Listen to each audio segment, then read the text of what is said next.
Hello, hello, hello. Welcome to Royal Sussex Live. Welcome, one and all. Thank you so much for being here. Okay. There we go. I think that's better. Let's see how that looks. Yes. Very good. All right. So, wherever you're joining us from, thank you so much for being here. Fancy. Thank you so much for being here first. And Heather Stroud, let's see. That what is that? Um that is that oh, I can't make that out. Anyway, thank you. All right. Hello you. Sorry about that. I'm sorry about that. I could not work that out. Hello, Nadine Burke, Carol Lunn, Marie Fabian, and let's see. Actually, I hear tell of someone who believe that they are somehow blocked from Royal Sussex. Don't know how that could have happened, but let's see if I can fix that. How about that? Let's see if I can fix it. And if I don't do it now, I will probably forget. So I better go ahead and at least try. Okay. Uh-huh. Okay.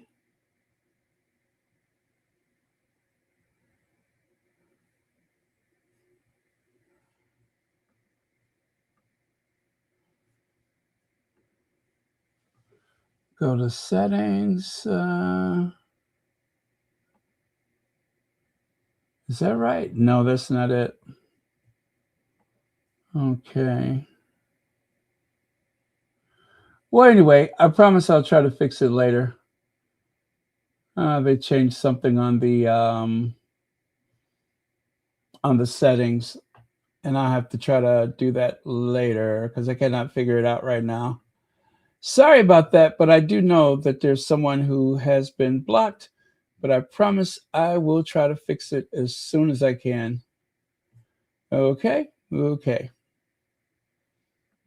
All right. Let's get on with it. By the way, I don't think we'll be here for more than an hour. I love my world map, right? Right? Look at there. I feel like a big network or something like that with a world map. Huh. Isn't that fancy? Like one of those big news bureaus with the global map. Anyway, okay. Avoiding contact. Um, that new reporter that they hired has been added again. I'll show you in a minute. Let me get through this world map again. I have a sound bite for you. I love this lady. I tried to take a nice clear screenshot, but she is very excited and animated, and I do mean that in a good way. So it was very difficult to line up a good photo of her. But when you hear the joy that she has in her voice, you'll understand why. All shall be revealed. So let me go ahead and cue that up for you. And you can enjoy it the same way I did. Oh, okay, that did not work out. Try this one. Oh, okay. Very cool. Here we go. Oh, give me just a second here.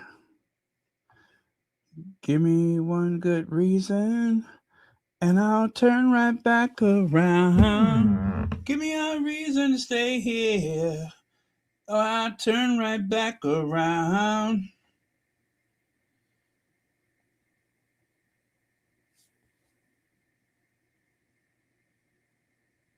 Oh, what happened? Y'all are funny again. So you think that our Duchess of Sussex, as ever, somehow her inventory numbers got leaked, that now her company is in jeopardy? Really? Do you really think that Netflix will let that happen? Her partner in As Ever. Heck no. Don't you get it? There is about to be a huge freaking drop.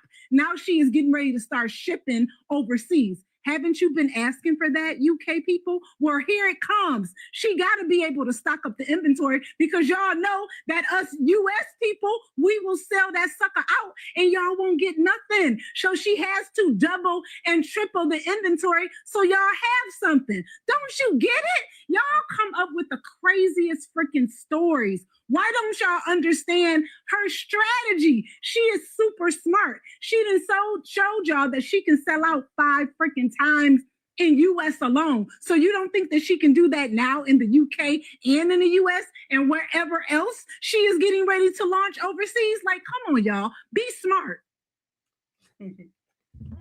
I told you she's very animated. I love it though. Um, I don't have her name here for whatever reason, so I cannot tell you where to find her, but I know she's on TikTok, and I know I've seen her before on TikTok, but unfortunately, I cannot find the name of her TikTok channel. So anyway, sorry about that, but if I can find it later on, I will share it. But whoever shared this from TikTok, it kind of got cut off where you can't see the name. So that is unfortunate. But yeah. Anyway, let me take one more look here and see if I can see it. No, I cannot. Okay. Does it mention?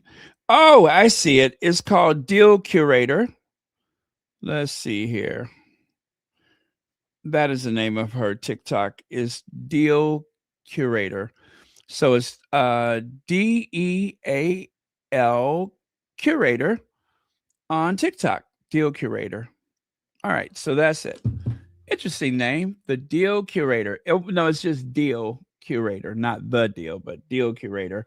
And she's on TikTok. And of course, she is very much a Sussex friendly space on TikTok. So, yeah, and if you guys are not on TikTok, there are some very uh, good Sussex friendly spaces. Actually, not good, great Sussex friendly spaces over there. And I oh, okay, let me see if I can do that. All right. I always find some really interesting channels to view over there. Elaine Parker. Wow. Good morning to you. It's got to be 6 a.m. in the UK. 6 or 7 a.m., right? Anyway, thanks for joining us. And let's see, Michelle Breathwaite is here. Very cool. Very cool. So, yes, Meghan's As Ever brand faces online scrutiny after website glitch. Here's what really happened. Here's what I'm sorry. What anyway? You know what I mean. Um, now, okay, the idea that somehow that was not just a glitch that was deliberately shared or exposed or I don't believe that. And I don't believe it was the accurate numbers. I believe it was a number, but I'm sure it's not the complete number.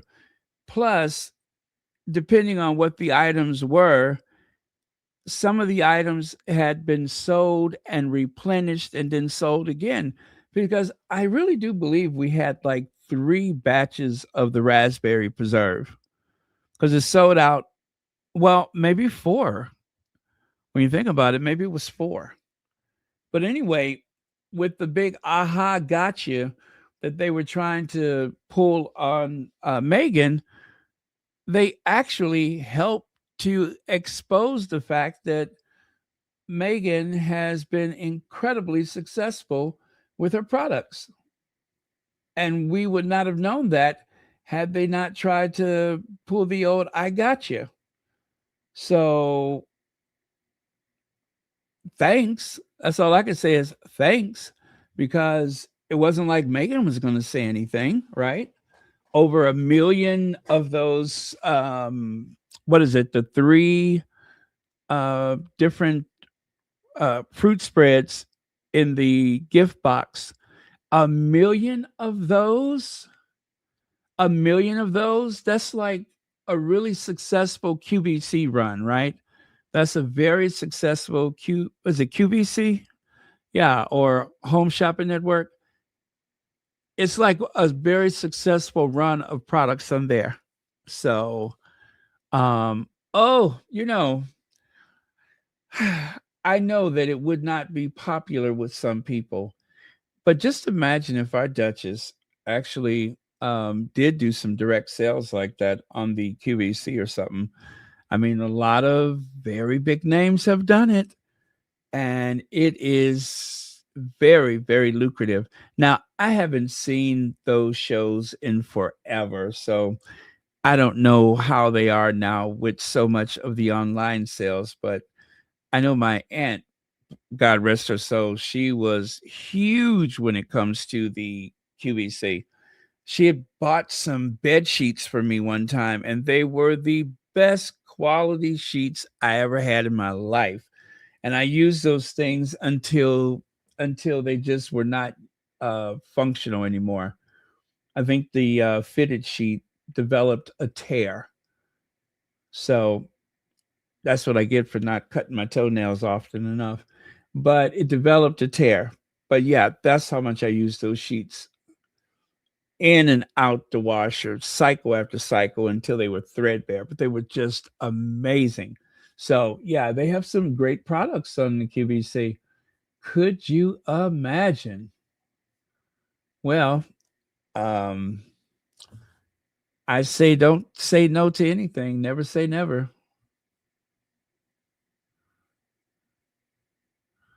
Oh, ooh, I'm gonna have to do that one tomorrow. Yeah, I just saw something I want to do tomorrow. I'll save that for tomorrow. Ah, ha, ha, ha. I will save this one for tomorrow.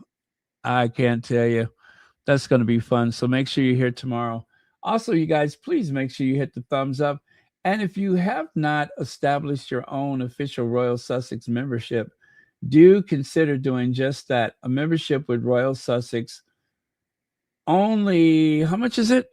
It starts at $4.99 per person per month. And yeah, it's 99 cents per monthly cost, and that's just like buying a cup of coffee once a month, right?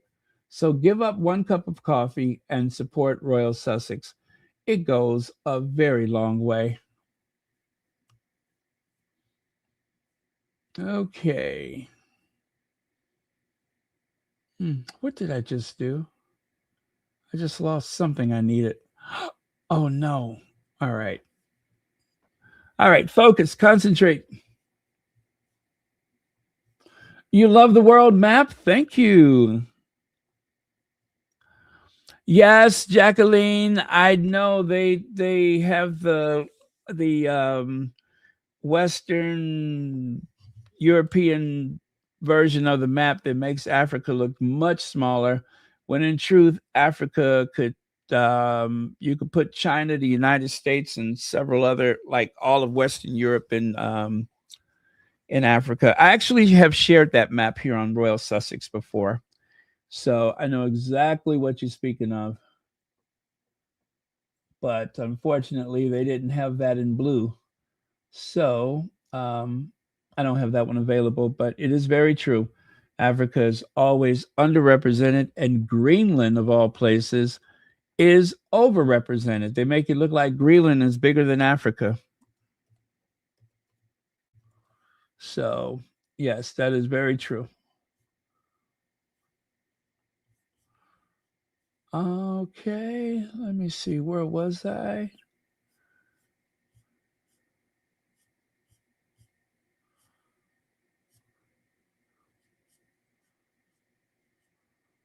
Okay. Okay, we're good. Oh,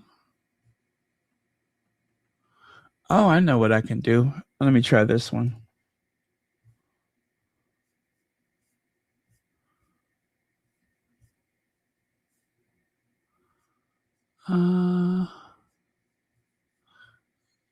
All right. Okay, very good. Got it. So to continue here, now this young lady, I believe she's from Ireland, and I just love her. She was on the GB News. We've actually have heard her several times before. And because I am just absolutely crazy about her, I figured, you know what? We got to bring her back. We have got to bring her back. So let me do this.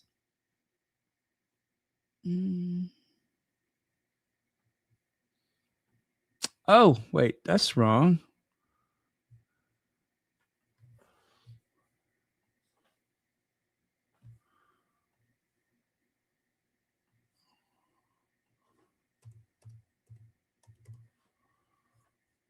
All right, here we go. A lot of people are saying, why does it matter? This is a recipe, and it's just based on her own homemade jam, but it does send out a message. People think they're buying into the illusion of something crafted by royal hands or formerly royal hands. It's not quite as it seems. Well, that's the thing. I don't think this is the gotcha moment that the press are hoping for. This is actually industry standard. To meet demand, she obviously has to outsource where it's manufactured. She can't set up a production line in her kitchen. But as I said, this is complete industry standard. If you look at Martha Stewart, she's had a whole career on building homemade products, food products, and also homeware products. They're all manufactured in Pennsylvania while she lives in New York. So I don't see her anytime soon setting up a production line in her New York kitchen to meet demand. And even if you look at the Windsor strawberry resort. Uh-oh. Sorry about that. How did I do that? Wait, let me put that back. Oh, wait, where did it go? How did I do that? Oh, there we are. Being sold on the Windsor website, that's not made in Windsor. Believe it or not, it's made elsewhere in factories around the UK. So yeah, this isn't the gotcha moment that people are hoping for. It's actually just a smart business move, really. If she wants to be able to meet demand this time around and not sell out within a half an hour like she did the last time, this is the only way to do it. Oh, you're being very charitable there. But what about the carbon footprint?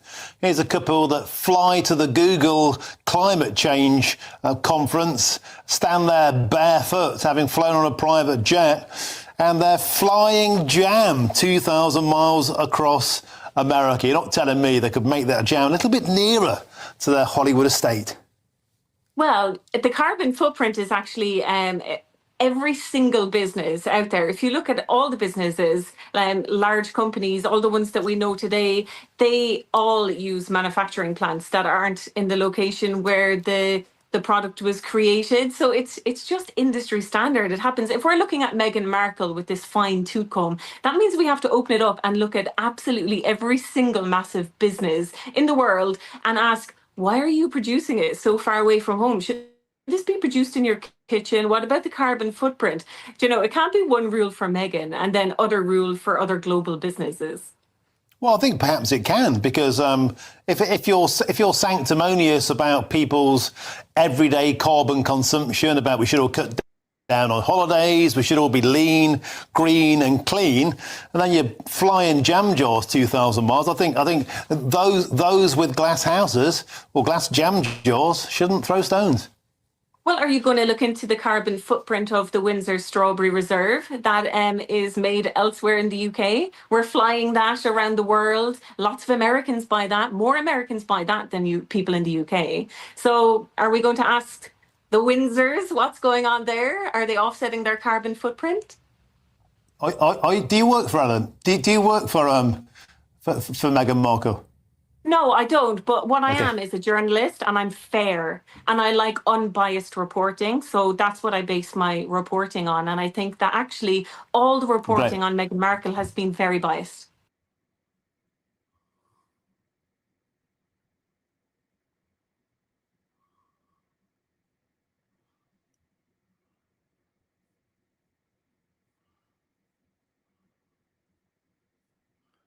Well,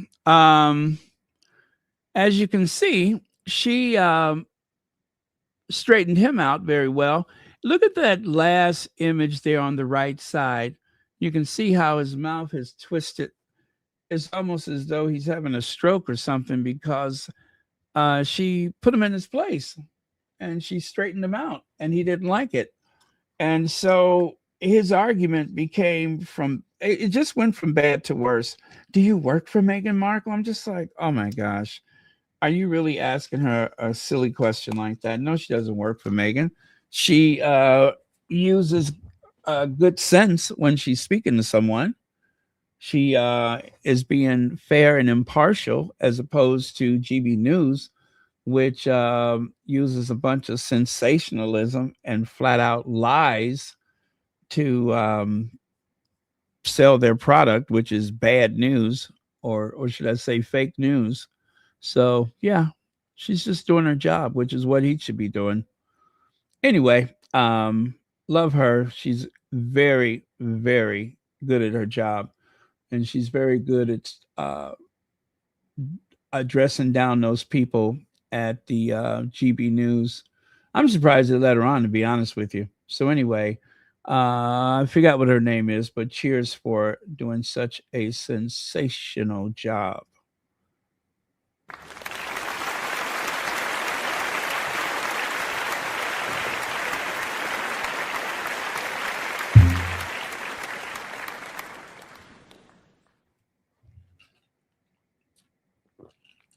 Okay. So anyway, Harry and Papa, you can see this image, actually this side by side, which was recently shared by one of the tabloids. I think there has been a great fondness between father and son for a very long time. Charles has to know that he can depend on Harry. He can never depend on Willie. Willie, who is waiting impatiently for Charles to go to that storm cellar down there at the St. George Chapel. It's like he can't wait. Every time William speaks about the future of his role, everything sounds like, he's ready for Papa to make his transition. It's really tacky, and no good, decent son would do something like that to a parent. But then there's Willie. So we're hoping and waiting for this whole security thing to be cleared. I hate the wait, because this gives Willie and his companions, it gives them a chance to try to undermine the official announcement. So it's not official yet until they come out and announce it. Why we have to wait a couple weeks, I don't know. But Ravak says that Harry has met a threshold for the VIP armed protection that he deserves, not only as a prince of the realm, but as a child of the current king, the reigning monarch. I cannot stress that enough. I mean, that right there should be the complete argument, is that Harry is a particularly high profile individual, whether he's at home or abroad. He's not asking for police protection from the United Kingdom's citizens or the king's subjects. He's not asking for it to be paid for outside of the country. But while he's visiting, at the very least, they should provide complete protection. He's even offered to pay for it, but they are trying to say that that is beneath the dignity of the Metropolitan Police or RAVAC or whoever provides that protection. They say that is beneath them to accept money. So, does that go for the NHS too? Well, actually, they get money, but somehow it gets messed up or lost or whatever. But yeah, anyway, you get my point. The Invictus Games is a changer for Charles. I should hope so. Charles is so indecisive sometimes, and he seems to be easily influenced. So, you know, you know what I'm saying? He's so easily influenced. So I hope he'll do the right thing. I hope he'll do the right thing. And also not just for Harry, but for the military. The military deserves that. As anyone has followed the Invictus Games, you probably are aware that no high ranking official and no member of the royal family um, actually has gotten involved. Well, I take that back. I forgot that one guy from, oh gosh, who is he? He's a guy in charge of veteran affairs. But as for the rest of the government, the prime minister doesn't get involved. The head of the armed forces, the king, does not get involved. They do not express any type of enthusiasm toward the athletes slash veterans. I mean, it's just like it doesn't even exist for some of those people. They don't speak of it, they don't act on it, nothing. The British military has been very disappointing to the veterans and participants of the Invictus Games. And we all know why. We all know why. And that type of lack of involvement is trickling down from the top. And we all know why, because of petty jealousy and hostility, because Harry has spoken out against a very abusive system. And so they intend to punish him for it. But the nightmare of nightmares, King William, is coming. King William is coming. And before it's too late, they need to what do you call it? They need to make good with the Sussexes. They need to bury the hatchet and make peace with them. Like Harry said, if we have done something wrong, then tell us. If there's something we need to apologize for, then tell us. So otherwise, but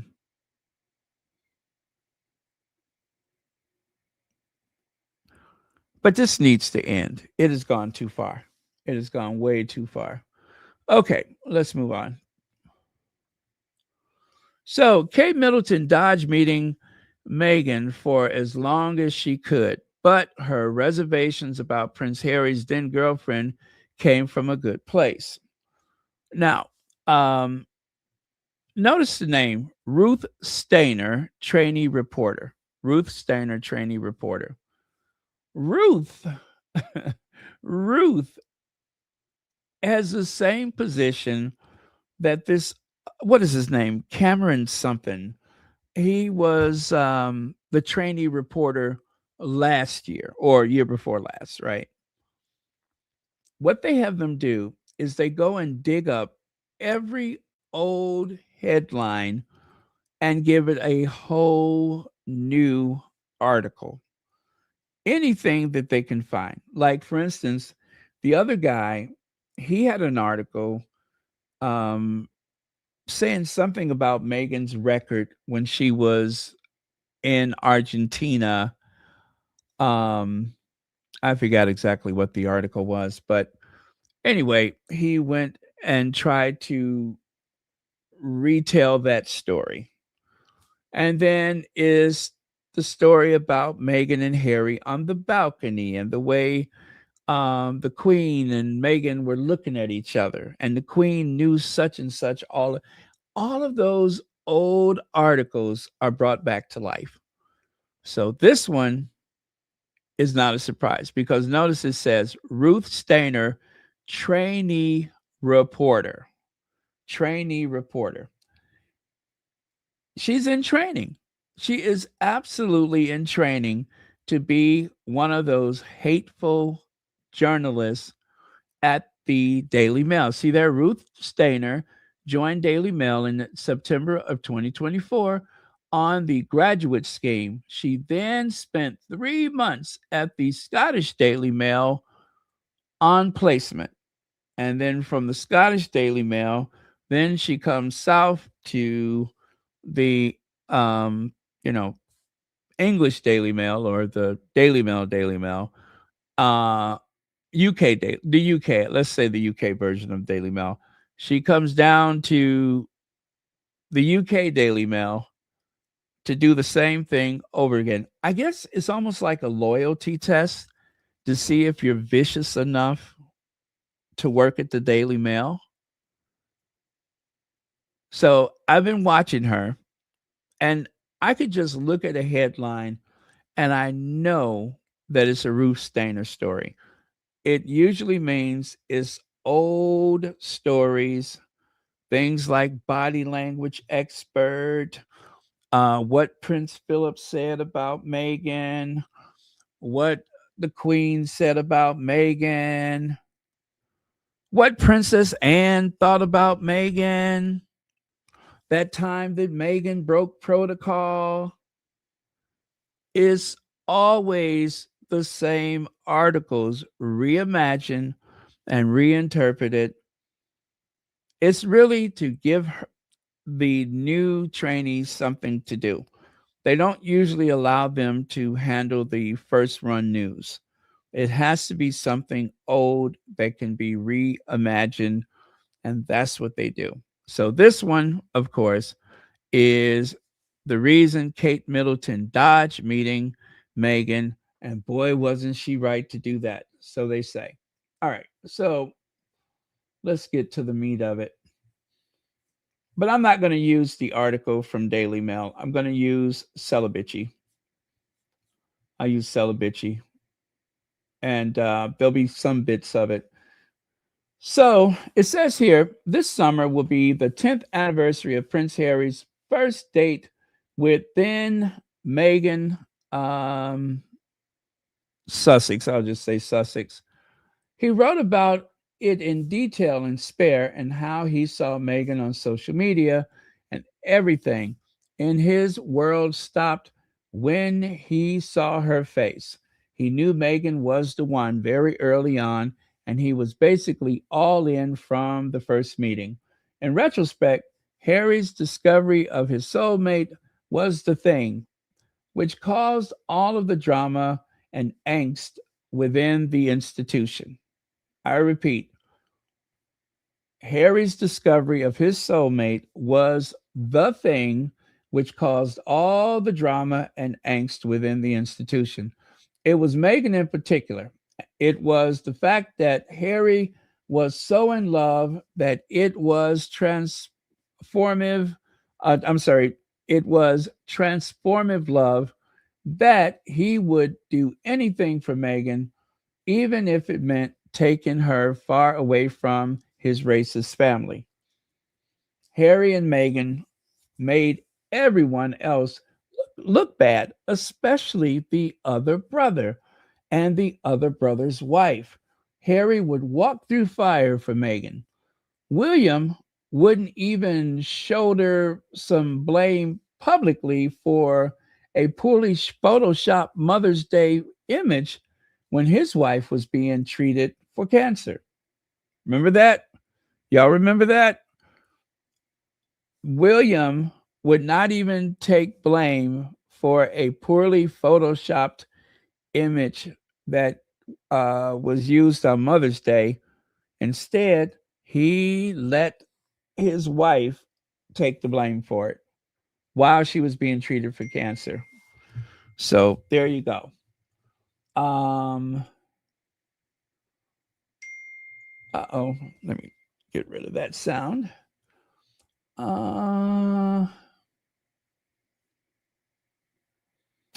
Well, speaking of the Daily Mail, has yet another The Mail Remembers.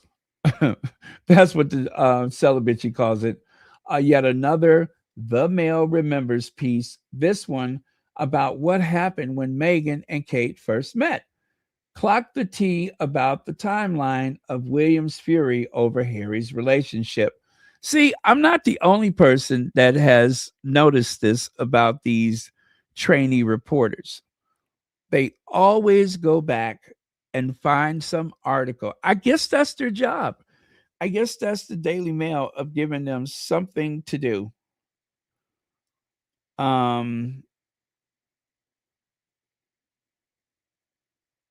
my goodness. Yeah, it's like their way of giving them something to do. So let's see here.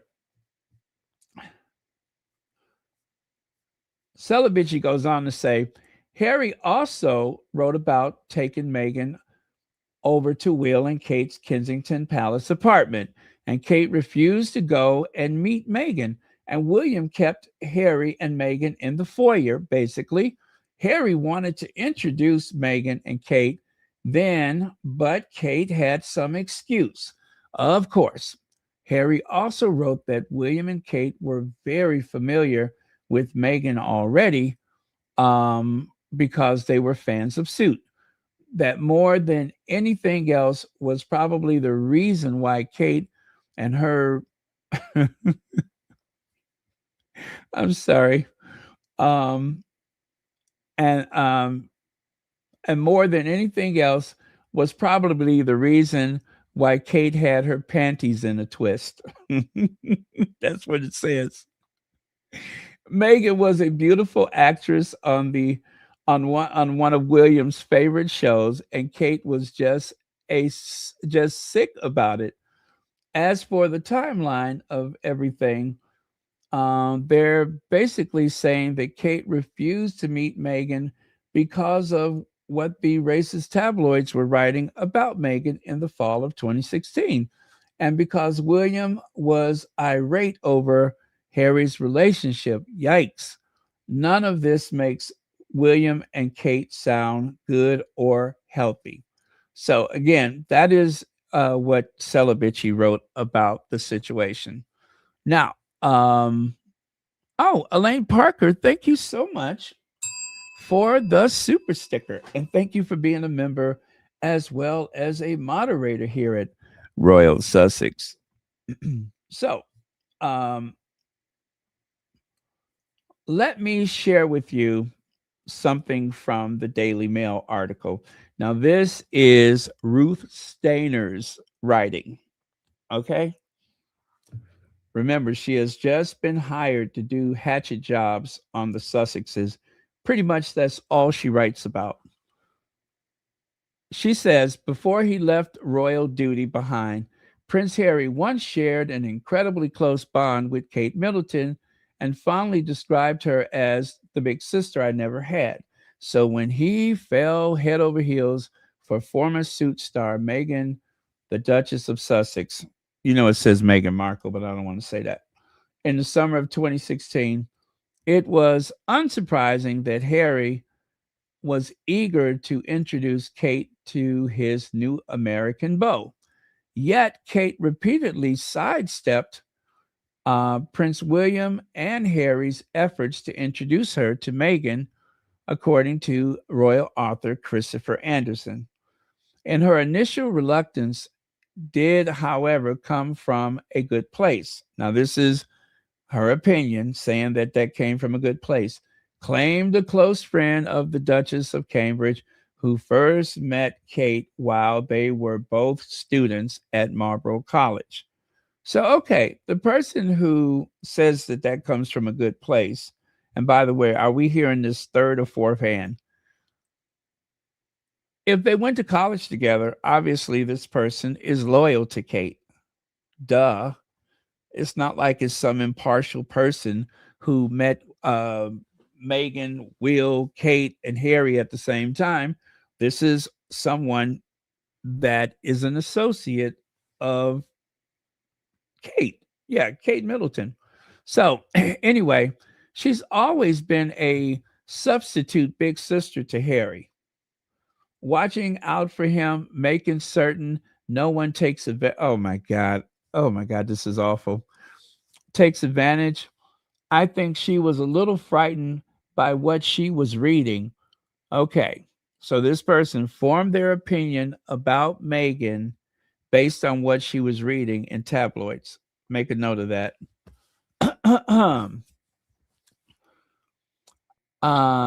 Yeah, she was a little frightened by what she was reading. The friend allegedly explained the princess's reservations were perhaps due to her husband's alleged doubts and apprehension about his brother's whirlwind romance. The royal author added, William worried aloud that things were moving too fast. In other words, Harry didn't make Meghan wait 10 years like he did Kate. Meghan had secured a degree of control over his brother that no other woman ever had, wrote Mr. Anderson in his book, Brothers and Wives. Harry was on the defensive whenever the subject of Meghan came up, leaving friends and family alike on tenterhooks.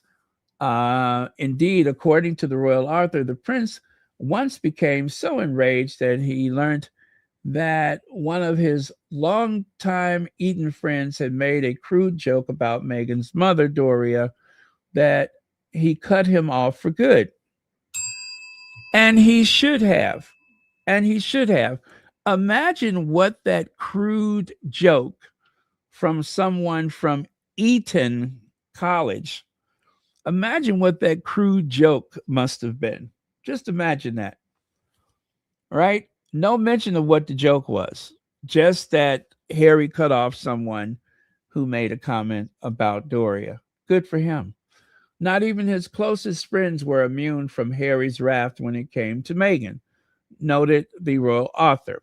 Yet Kate's initial resistance at meeting the woman who captured Harry's heart did not last long.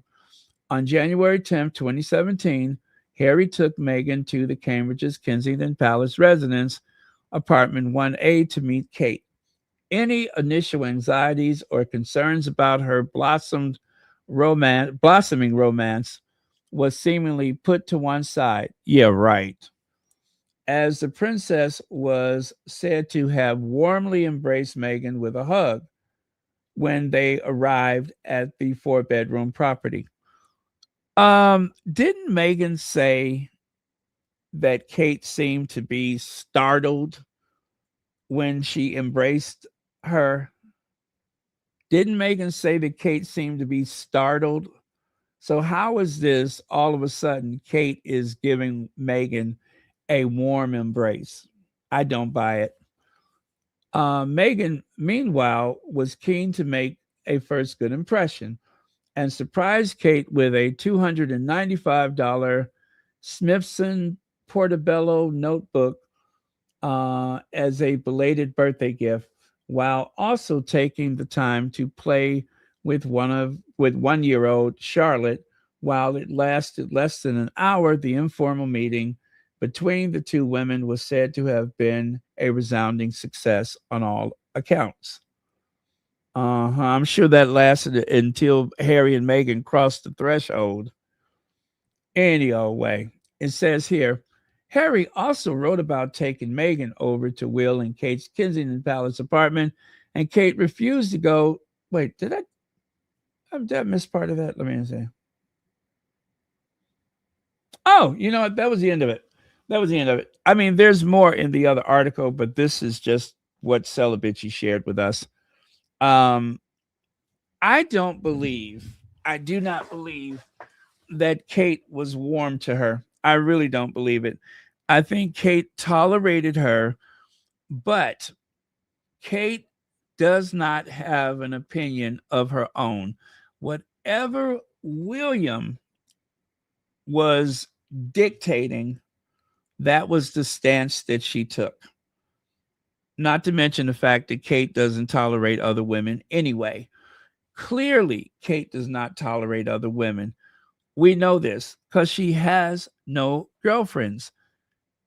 All of the times that Kate has gone to Wimbledon, does anybody recall her bringing any aristo friends, companions? Only her sister and her mother. I don't remember or recall any occasion where she's ever had a friend with her. The Queen traveled with her ladies in waiting for years, but they were also her friends. You just don't see that type of companionship for Kate Middleton. Never has been, and I don't know that there ever will be. I don't know what she's going to do when she becomes queen. Kim Peaches, thank you so much for being here. Leg says, Spare said Wank met Meghan before the leak. So what did Kate read? They are trying to rewrite the narrative to the coldness they gave Meghan cooked for them. Oh, yeah, Meghan did cook for them. Thank you so much, Legs. Yeah, because I believe that the first meeting was Will and Kate, if I'm correct, Will and Kate came over to Nottingham Cottage. Meghan was wearing ripped jeans and cooking roasted chicken. And she greeted them with an embrace. And Meghan said herself that she quickly realized that the formalities that you see on television seem to carry on in private. Although I think that's only because Will and Kate were expecting Meghan to show some type of deference to them. In other words, they were pulling a Princess Margaret, because they always say Princess Margaret would go to parties and such, and she seemed to be bothered if people did not stand on ceremony with her. Margaret would stay at the dining table and would not leave, which means no one else could leave. You couldn't go to the bathroom. You couldn't do anything. You had to wait until Margaret was done. And they said Margaret would torture people by staying at the dining table as long as she possibly could. So I would imagine that type of deference, I mean, not as severe as that, I hope, but I believe that they were expecting Meghan to curtsy to them or something. And Meghan's just like, yeehaw, I'm from California. Nice to meet you. So somehow Will and Kate showed up like they were dressed for Easter, and Meghan was dressed for California. So there you go. Thank you so much, Legs. It does not sound like the first meeting that I read about in Spare. Does not sound like it. Legs says, remember Meghan cooked for them. And see, there you exactly. Thank you, Legs. That's what I remember was the ripped jeans. Let's see. Fleur de Yucca. Thank you so much for the super sticker. Now that is flower. Oh, I forgot what the other part means. Flower, flower of the day. No, flower. Oh, what does the yucca or the yucca means? I know we discussed that before, but please let me know. Okay. Yeah, so like I said, this Ruth Stainer routinely rewrites the history. Graduate scheme. It sure is a scheme. Let's see. So that was Princess refused to meet then Meghan. Yeah, for months. Whatever. But listen, Kate had a very good reason to be intimidated. And the reason is she just does not measure up to someone that has had a huge life before marrying into that institution. Kate's life was getting married into that institution. Yeah, she went out and partied and things like that, sure. But she did not work. She had little or no responsibility. And the fact that Queen Elizabeth saw this, and this is what they never mentioned. They used to talk about it, but now they don't. Instead of saying what the Queen felt about Meghan, why don't we do one of these revisionist history articles about the way that the Queen had reservations about Kate Middleton for being lazy? For being lazy. That Kate did not have a job. Kate's only job was to marry into that family. And Queen Elizabeth made sure that they leaked and briefed that information. If the Queen did not want to embarrass Kate Middleton, if the Queen made no mention about her reservations about Kate because of her lack of work, because of her lack of responsibility, then the palace would have corrected it. The palace would have made them rewrite the article as they routinely do when there is something embarrassing. So I cannot help but believe that the Queen wanted to shame her into being a more responsible person, not for anyone's sake other than her own, because her lack of work ethic was going to come back to haunt not only her, but the entire institution. And the Queen was absolutely right. I mean, it really bothers me how often they write these articles saying what someone thought of Meghan. Well, something that was huge then and even bigger now, because they cannot get Kate to be a working royal. If anything, she's a part-time working royal. And in the absence of the Sussexes, that is not what they need. They need a full-time royal. Family or no family, Kate should be out there nearly as often as Princess Anne, and she refuses to do it. It's not that she can't, she refuses to do it. She had the excuse of pregnancies and morning sicknesses, and of course, the frequent maternity leaves. And now she has the precancerous cells that prevents her from doing work.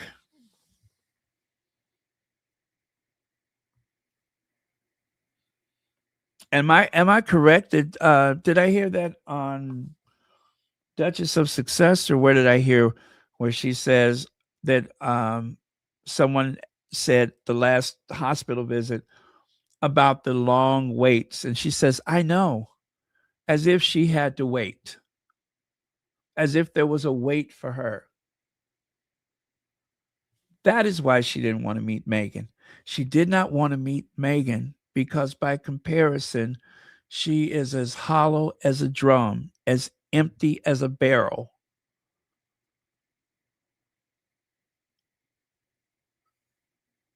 And between the two of them, between William and Kate, my favorite quote, you could not get a complete personality if you cobbled the two of them together. You could not get the personality of one person if you joined the two of them together.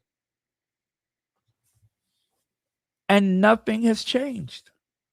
Nothing has changed.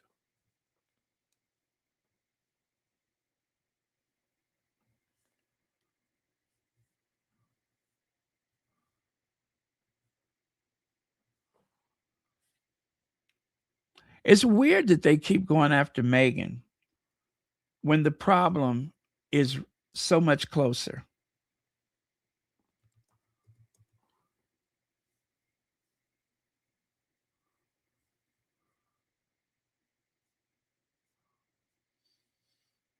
And I love the fact that they try to make Kate seem like she's so tough, like she's going to put Meghan in her place. You will face the daily challenge of finding the balance between profitability and having a positive impact. Leaders, you will face the daily challenge of finding the balance between profitability and having a positive impact. Over 20 years, around, near, and in that family, and that's the best she can do. You will face the daily challenge of finding the balance between profitability and having a positive impact. Leaders, you will face the daily challenge of finding the balance between profitability and having a positive impact.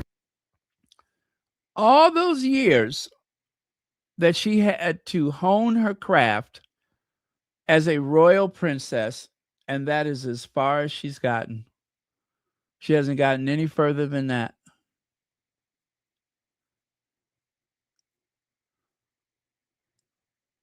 But she's so tough, and she has such nerves of steel that she's going to put Meghan in her place. She's going to show Meghan how to be a royal princess. If anything, it was too easy for Meghan, and that was the problem. It was too easy for her. There was very little challenge.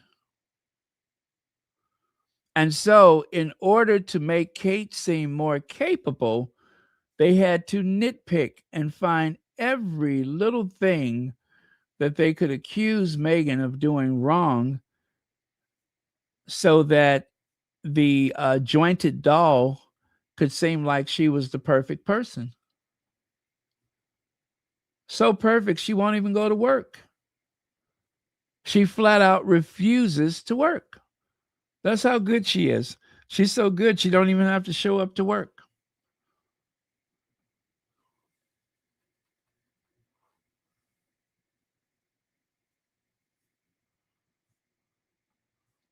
What's it been? 23 years around that family? It's been about 23 years, right? All of us watching at home, congratulations to Team GB. Well done on all you've achieved. You've been an inspiration to us all. From all of us watching at home, congratulations to Team GB. Well done on all you've achieved. You've been an inspiration to us all. From all of us watching at home, congratulations to Team GB. Well done on all you've achieved. You've been an inspiration to us all. From all of us watching at home, congratulations to Team GB. Well done on all you've achieved. You've been an inspiration to us all. It took 23 years to get her to this point. 23 years. What has she been doing for 23 years? She wanted nothing more than to be the royal princess, the Princess of Wales, and the future queen. What has she been doing for 23 years? And at what cost? And after all these years, the only thing that they have is to go after Meghan for being too good, as a matter of fact, for being too perfect. Congratulations to Team GB. Well done on all you've achieved. You've been an inspiration to us all. From all of us watching at home, congratulations to Team GB. Well done on all you've achieved. You've been an inspiration to us all. From all of us watching at home, congratulations to Team GB. Well done on all you've achieved. You've been an inspiration to us all. From all of us watching at home, congratulations to Team GB. Well done on all you've achieved. You've been an inspiration to us all. My goodness, haven't we improved? Haven't we improved? 23 years, and that is as far as they've gotten. Jeez Louise.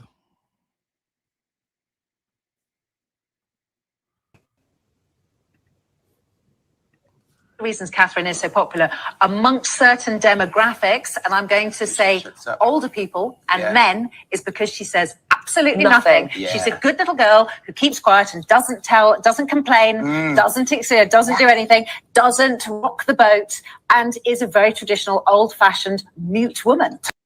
And such is her talent, an old-fashioned mute woman. Well, you really can't mess that up, can you? You really can't. Well, I shouldn't speak so fast, should I? Lex says, let me take that away.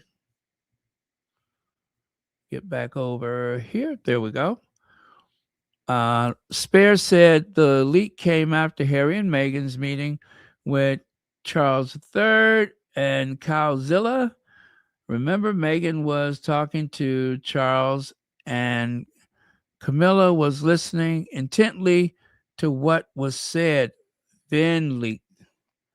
Yeah, I don't know how actively Clarence House has been leaking as of late, but it was a double act. And notice that now that the Sussexes are gone, the two houses have gone to war with each other. The Queen is gone. The Sussexes are in California, and the two houses have gone to war against each other. Clarence House and Kensington Palace. Thank you for that, Lex.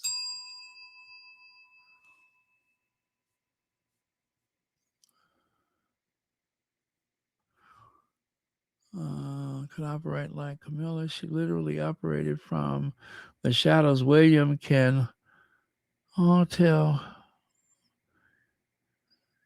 And something. Camilla can disappear without leaving a trace. That is so true. That is so true.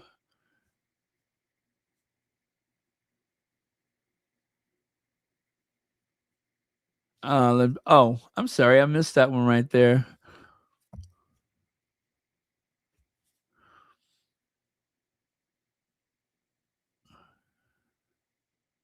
Oh, yeah.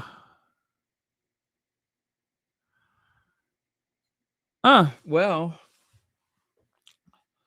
one thing's for certain. We do know that it was actually Kate that caused Meghan the heartache. And then, of course, Camilla Tominey gets a hold of the story and swears up and down that she just reported it the way she heard it and that she didn't embellish anything.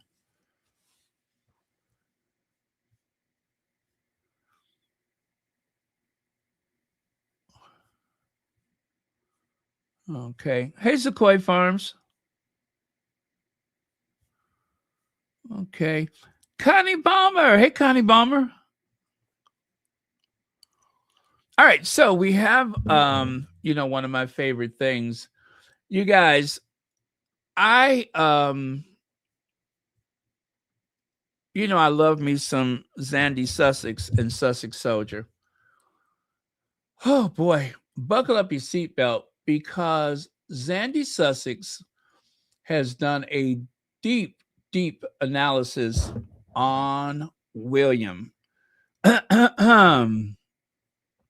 But for now, let me see right here. Oh, wait, there we go. Though their petulant and attempt to force King Charles to abdicate, Willie and Kate badly overplayed their hand, overestimated their importance, and made themselves irrelevant. Charles did not die. The monarchy carried on without them, and they effectively sidelined themselves.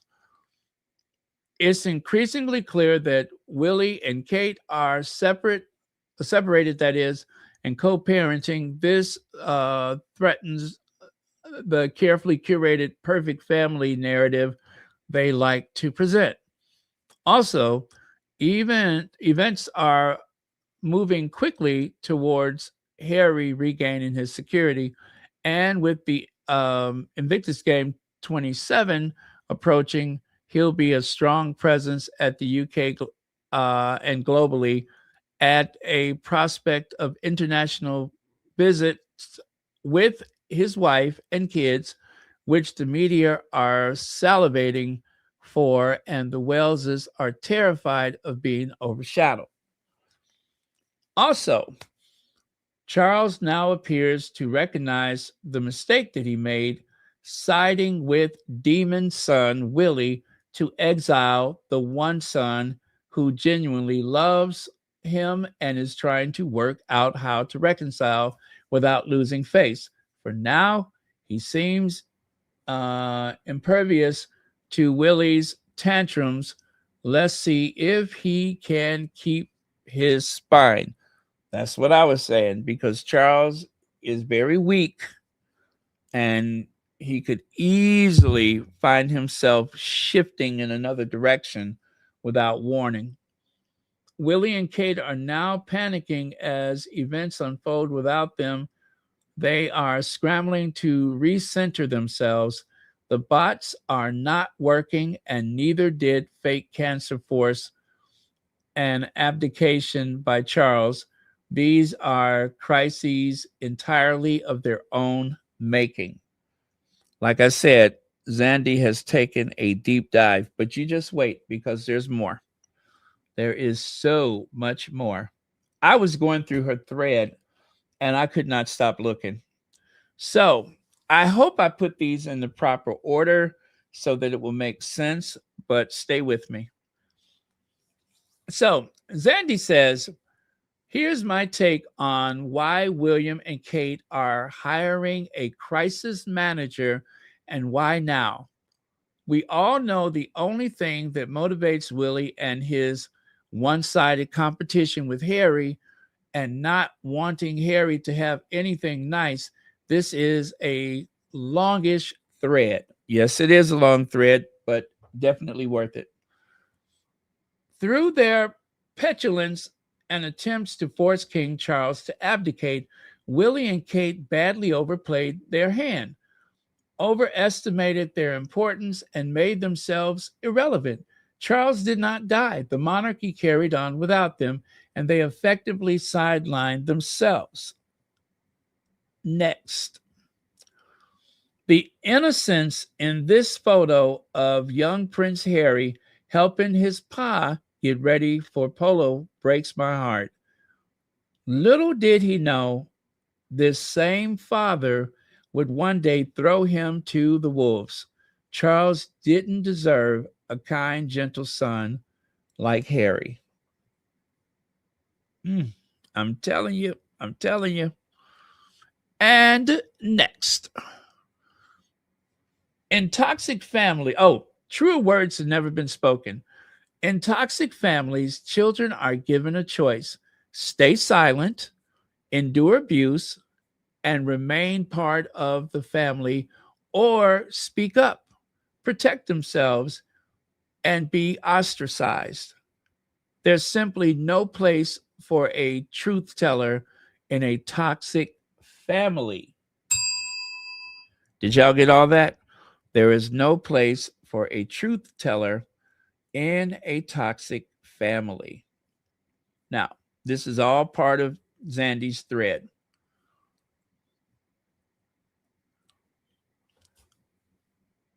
The tour that changed everything, the balcony scene, 2018. And she also shared the video from the balcony scene.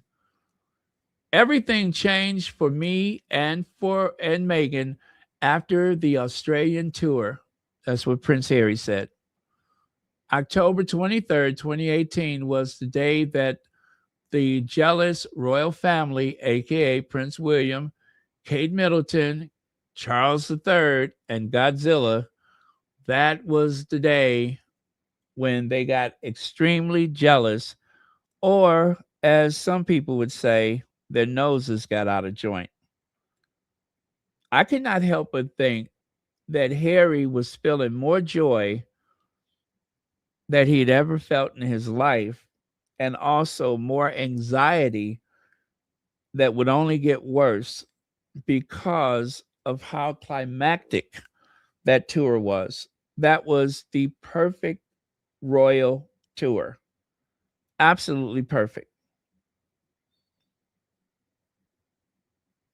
The enthusiasm. I just watched that video earlier, and the crowd was incredible.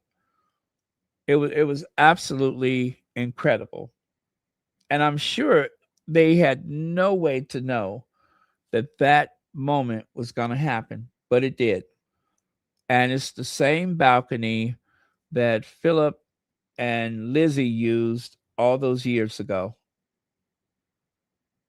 This is not the type of welcome that a Sophie and Edwina would get. This is not the kind of welcome that pretty much anybody in that family would get nowadays.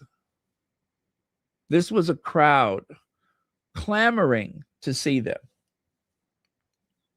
to breathe the same air, to stand beneath the same stars, to be in that space, to see them so that they can tell their children, I was there.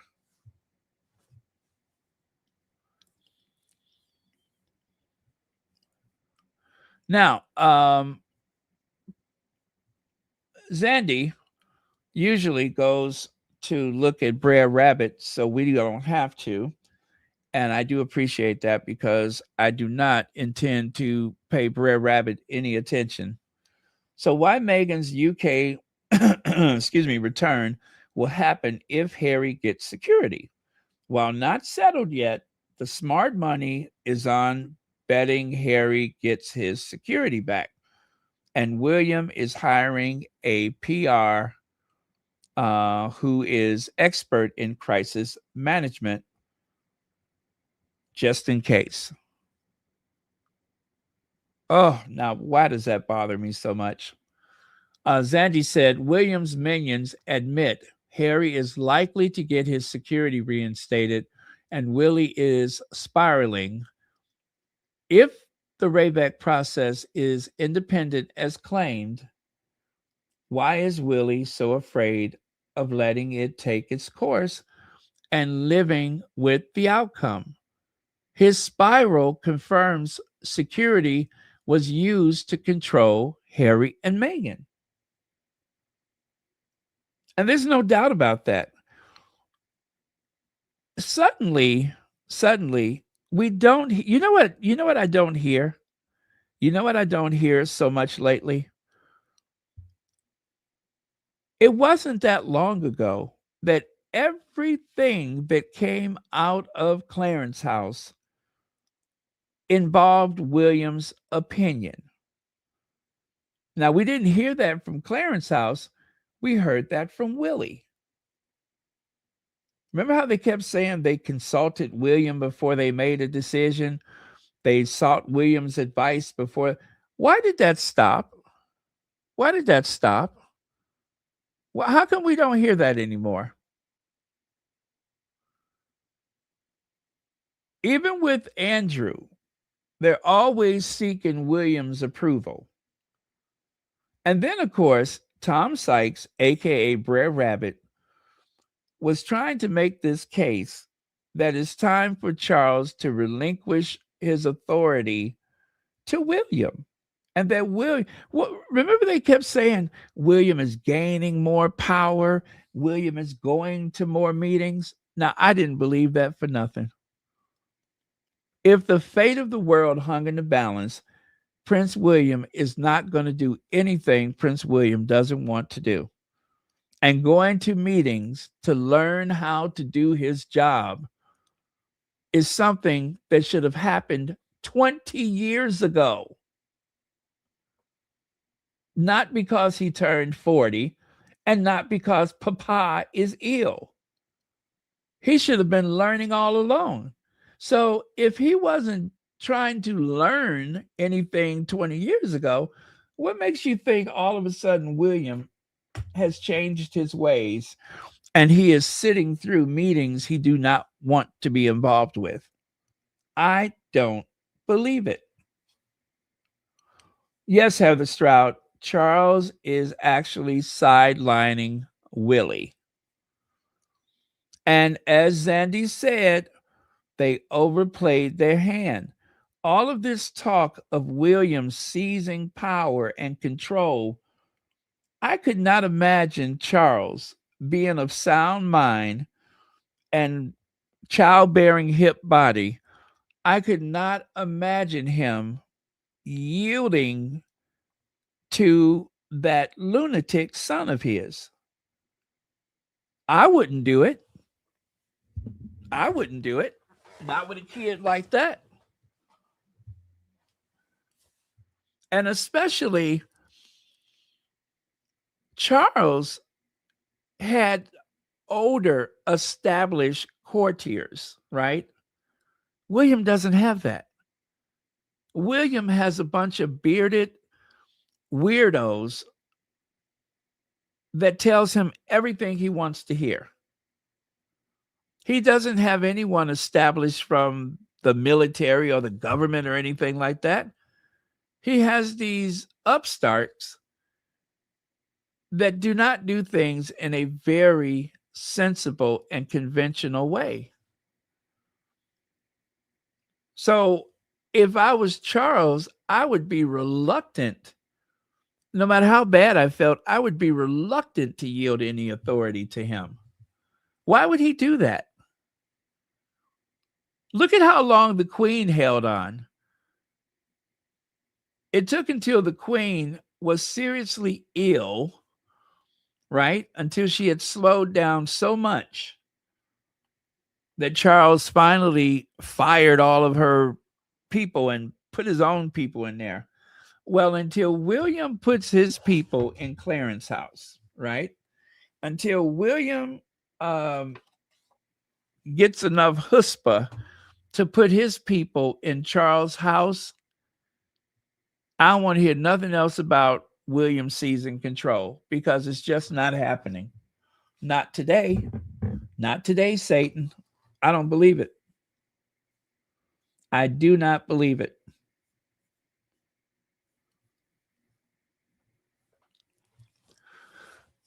This is Tom Sykes. I reported last night that the Duchess of Sussex was planning to return to the United Kingdom as soon as this summer. Although a spokesperson for Prince Harry told me the report was pure speculation, it is notable that the London Sunday Times is now carrying a closely aligned story. Well, so far, that's all it is a story. We don't know what's up. Okay? So, while the Sunday Times does not go into the same level of detail as the Sun, which suggests Meghan could be back in the UK for 1 year, for a 1 year to go Invictus Games celebration in July. Got that? She could be back in July for the 1 year countdown until the next Invictus Games in 2027. It does not make clear that Meghan plans to return to Britain as part of a new accommodation Prince Harry reaches with the British government over his security arrangement.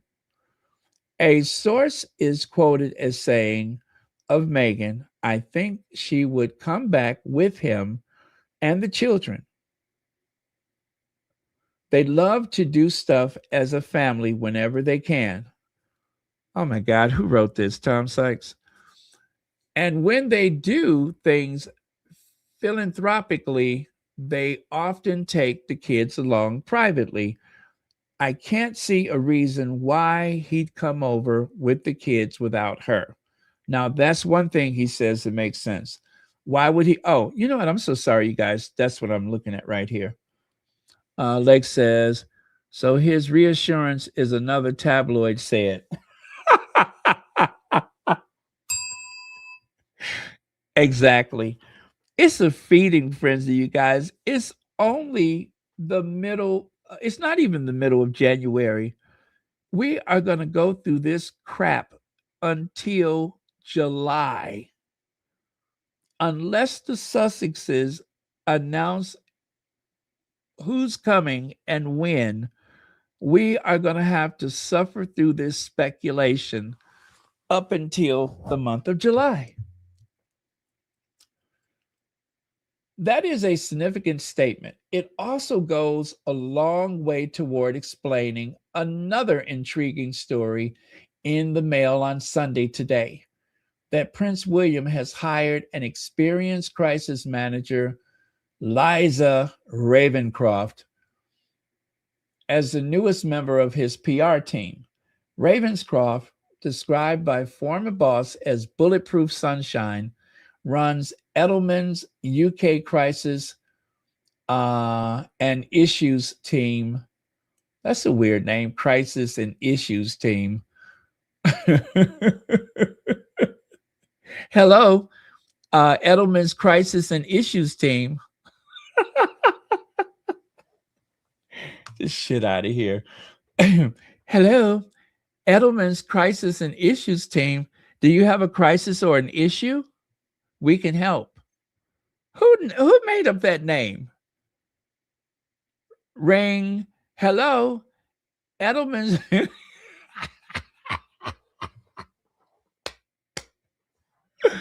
Lord have mercy. And has a CV, also known as a resume, built around working arm in arm with big names facing into the toughest times. Kensington Palace has been keen to stress that Ravenscroft will be operating in a non-crisis role. However, it seems clear that William can see at least the possibility of a crisis looming. That crisis is falling out of Harry regaining his security and effectively reestablishing a court in the UK. Now, see, those words, the establishing a rival court, Harry establishing a court.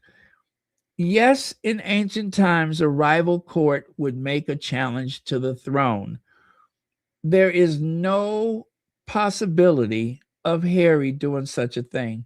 The only problem with Harry having any presence in the UK is that it is going to take attention away from the Welleses. And I wish they would stop using the term court or rival court, because it invokes this idea. It conjures up some feelings of someone usurping authority, and that's just not the case. Harry does not have a court. Harry has employees. He's not running his household as a royal household.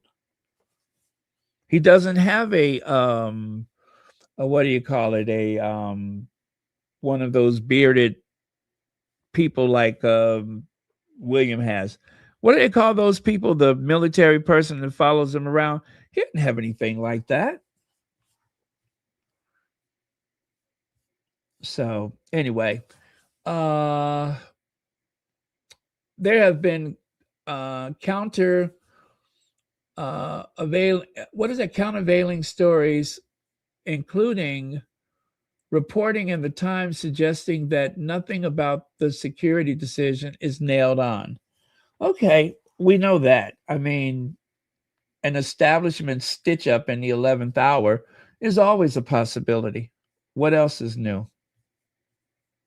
Anyway, thank you, Legs. Oh my God, that's even smaller, isn't it? Let me see if I could see that. Oh, nope. Focus. That is true. I have said myself on many YouTube channels that there was no way this has been settled over Christmas. The claim that it was nailed on or finalized, if you will, emerged on Sunday after the New Year, when the offices of the Home Office had been essentially closed for 7 days. But that does not change the broader reality of being able to see which way the wind is blowing, and the wind appears to be blowing firmly in Harry's favor. He said the UK government mandated security review. There is increased media coverage arguing he should have security reinstated, and a PR operation that is seeking, with some success, to frame this outcome as fair and just. Harry's team might be running a flag up the hill prematurely, that is, but it would be naive to ignore the overall direction of travel. Harry has spent months and years and millions of pounds fighting for his security review.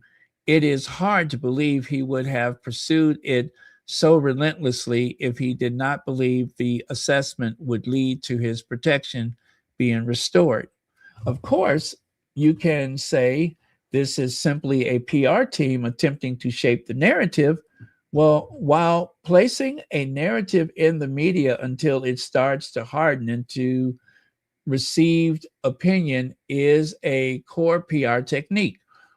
When you put all the strands together, speculation about Meghan returning, speculation about the children returning, the absence of any serious attempt by the King's office to shut down stories that Harry could open the Invictus game alongside his father, and William apparent move to bolster crisis management expertise, it becomes hard to avoid the conclusion that preparations are indeed being made on both sides for Harry getting his security back and setting up a bigger Sussex franchise in the UK. So,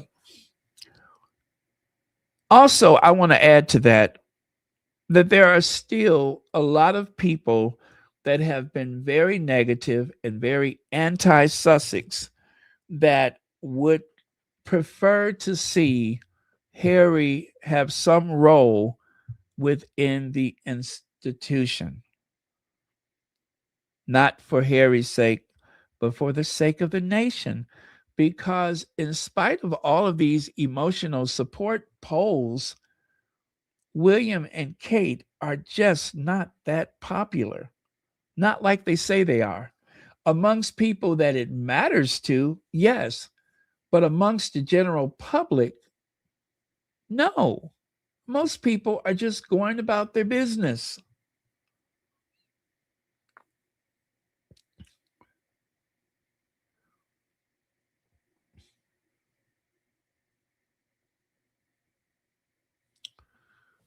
Oh, interesting. Okay. So I have this for you. Let me put this on. I believe we all heard this before, but let's hear it again.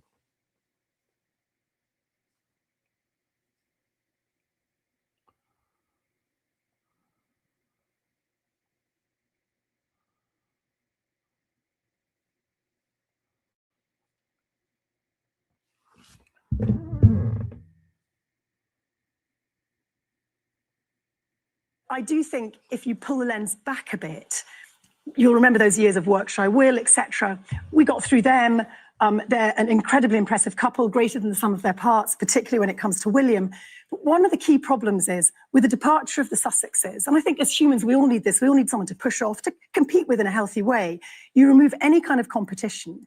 And at the same time, the predominantly right-wing press have pushed William and Kate up on this incredible, untouchable pedestal. So really, I think, to an extent, understandably, he pretty much feels he can do what he like. We've made him untouchable in some respects. I do think if you pull the lens back a bit, you'll remember those years of Work I Will, etc.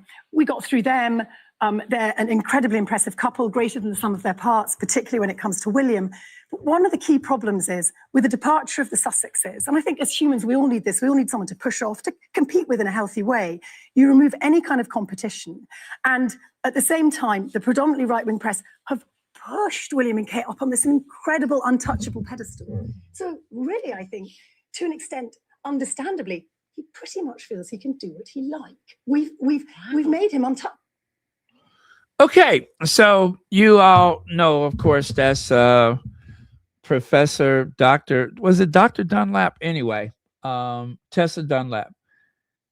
And it's unfortunate, but I guess for her, it is the professional thing to do, that they have to say something complimentary about Will and Kate before they could say anything close to the truth of what they actually think or feel about Will and Kate. You know, the sum of whole whatever she said, they have to do that. It's almost, you know, mandatory that they show some type of consideration to them in such a way. Now, also Zandy Sussex shared this. We're seeing a repeat of the bunny rabbit video. Years of being lazy and petulant, and now Willie Beggars is panicking. I'm sorry, not Beggars, Peggers rather. Willie Peggers is panicking because of Harry's presence. Note how the poor bunny can't get away fast enough from demon spawn Willie. Well, we've all seen that video, so I'm not going to share that. And then there's this. Part of Spare. I believe this is Spare. And oh no, this is Battle of Brothers. The Battle of Brothers. Lacey writes about a 5-year-old Willie throwing sandwiches and ice cream around the room because he wasn't allowed to blow out another child's birthday candles. Funny how some things never change. And it says here, with neither parent keen to play the disciplinarian, it was left to Nanny Ruth to try to administer some correction. In the autumn of 1987, she yanked the 5-year-old home from a birthday party following a tantrum when he had not been allowed to blow out the candles on the cake and had expressed his displeasure by throwing sandwiches and ice cream around the room. Nanny made him clean up the mess before he left. Huh. I never heard that before.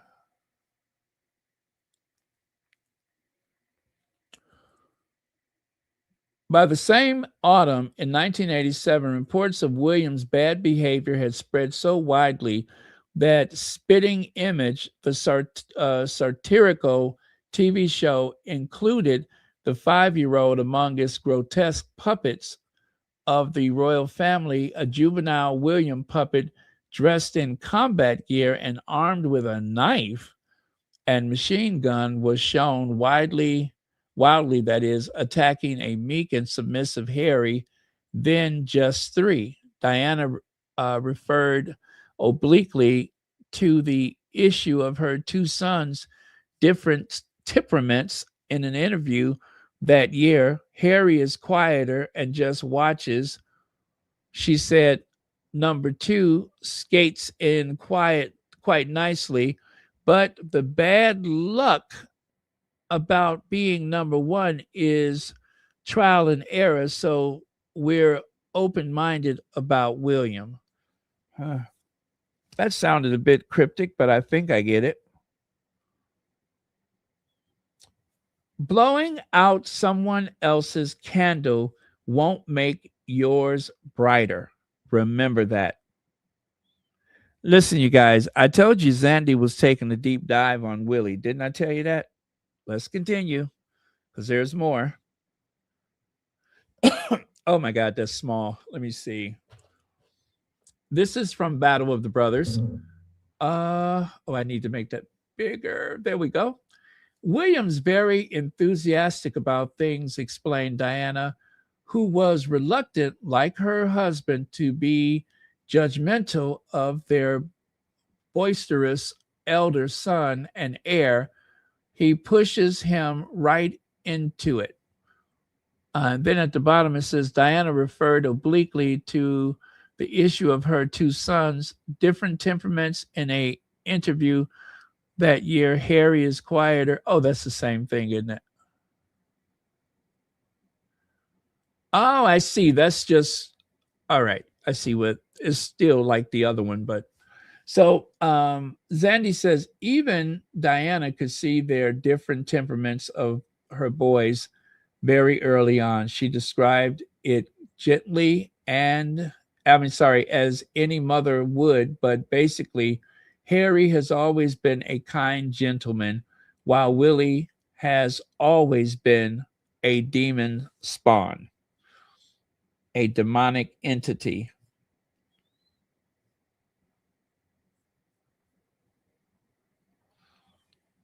Let me see. Is it Mandanoir? Madame Noir. Yeah, Madame Noir says, if this crisis manager is anti-Sussex, she is doomed to fail. She might as well quit now.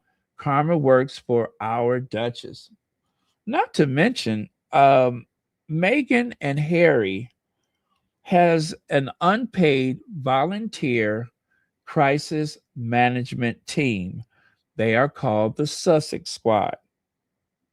And we don't play. We do not play.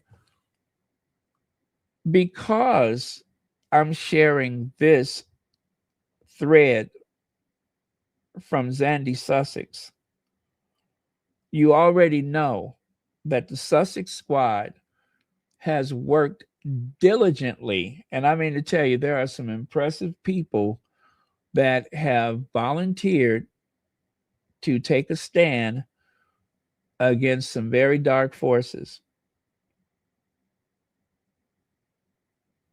And most people do it without any reward, and they do it as anonymously as possible. And I would take 10 of us to the whole of them when it comes to sorting these things out. Because one thing about the Sussex Squad, we don't let them forget. I have seen some receipts being pulled out left, right, and center. I'm like, I never saw that before. I never saw that before. I didn't know that. I mean, you guys have heard Legs and Hazel Jones. And that's just two of them, or three of us, if you want to say that. That's just the three of us.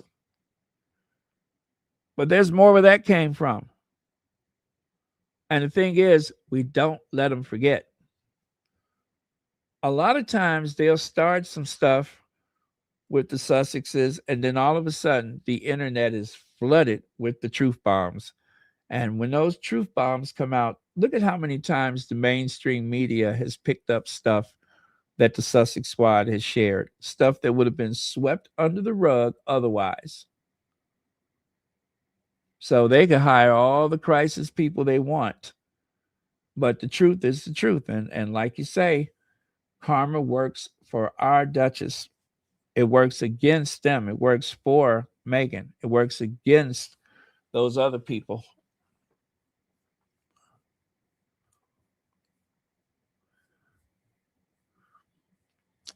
Okay, so, where are we at? Oh, this one is coming up. Isn't this amazing? I have to say, Zandy Sussex was very thorough today. Every day. The more I read about Willie as a child, the more convinced I am he needed early diagnosis and psychological intervention. There were clear behavioral red flags that were ignored because, God forbid, the heir should be imperfect. It's quite sad, really. And you know what? I'm not going to laugh. I'm going to say I agree with that. It's really no joking matter. The man has a problem. It seems as though the child had a problem, and now there's a grown adult male that scares the hell out of people that believe in that institution, people that are supportive of the monarchy. It scares the hell out of them. Still not 10 years old, William was already establishing, that is, a pattern of open disdain and aggression toward his father that would mark his early adult life. But more than that, later, the young prince had picked up his nickname, the Basher Wills, or Billy the Basher, when he joined Miss Jane Minor's nursery school in Notting Hill, not far from Kensington Palace, in September 1985. Noisy, cheeky, and defiant of discipline, Wills soon angered his classmates by pushing his way to the front of the dinner queue and getting involved in playground fights. He felt entitled. My daddy can beat up your daddy, he would say. My daddy, the Prince of Wales. Basher went public in the summer of 1986 in Westminster Abbey as a page boy at the marriage of Uncle Andrew to Sarah Ferguson. After dragging his cousin Laura Fellows, 6, a bridesmaid, down the aisle, the 4-year-old fidgeted throughout the ceremony. According to Penny Jr., rode his order of service into a trumpet, scratched his head and covered his face with his fingers, poked his tongue out at Laura, and left the abbey with his sailor hat wildly askew.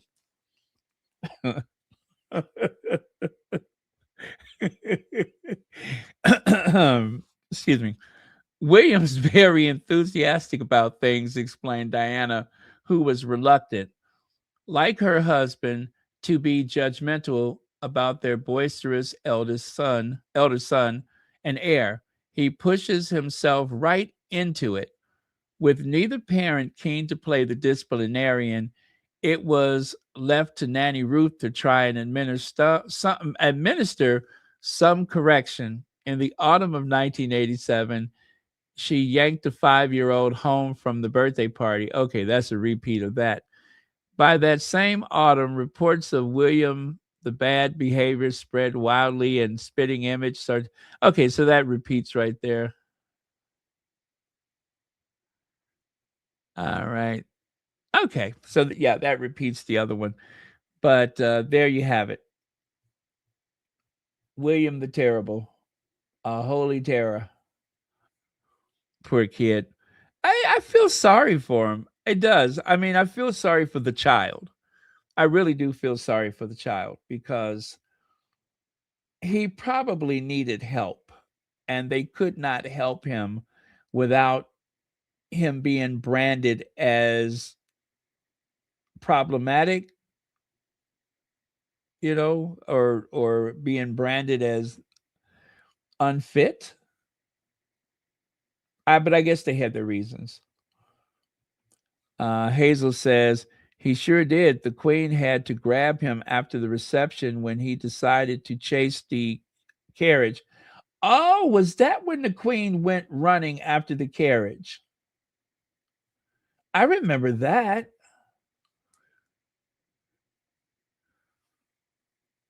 Yes, George said something about his father was going to be king. Yes, that did happen. George threatened his classmates. to some degree. So a long but brilliant analysis, even if you only watch the first few minutes, it hurts the British media so much to see Harry and Meghan making money. All this policying of Meghan's jam. I'm sorry, not policing. All of this policing of Meghan's jam sales is because financial independence was never in the royal script for them.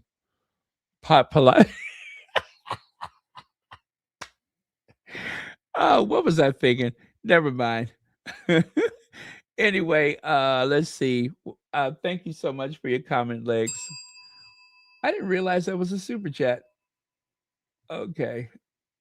But yeah, thank you for that. My daddy's going to be king, although the petulance seemed extreme for George.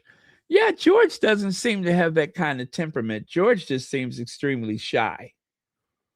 He seems extremely shy and insecure. But I have to say, George definitely seems so much more sure of himself, so much more competent than he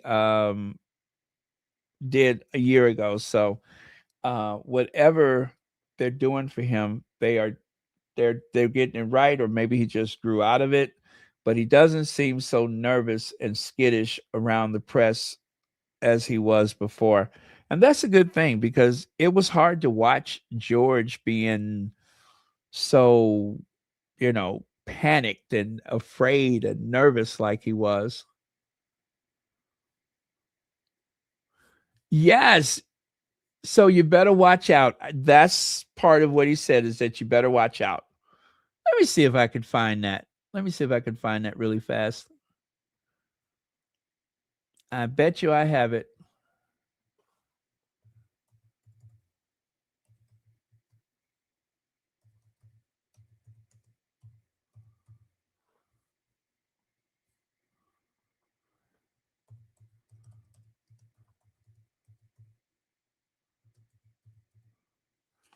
Do I? Let me see. I know I do.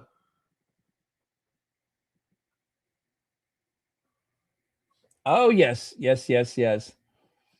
Oh, I can't believe I found it. I cannot believe I found it, but here goes. To fellow classmate during a fight at the school playground tussle, Prince George, eldest child of William, Prince of Wales, and Catherine, Princess of Wales, said, "My dad will be king, so you better watch out." Yep. That was it right there. I knew I still had it.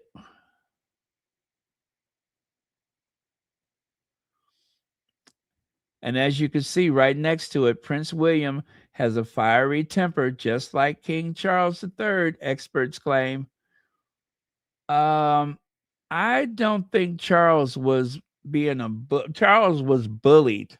I don't think Charles was bullying people. I think Charles was being bullied. Now, of course, he's notorious for, being very rude and cruel to his staff. But as for in school times, I don't think Charles was anything like William. Not at all.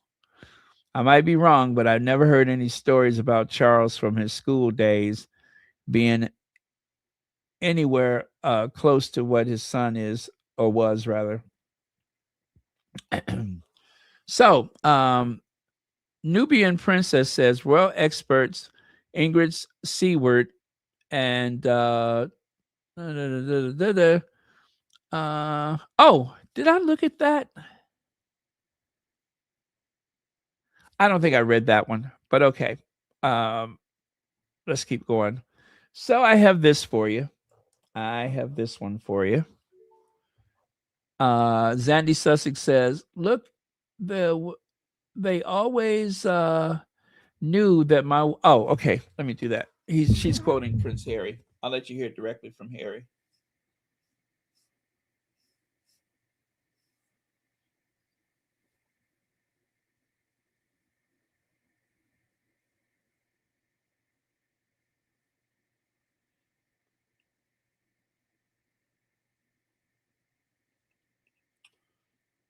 Hang in there, you guys. I'm getting it.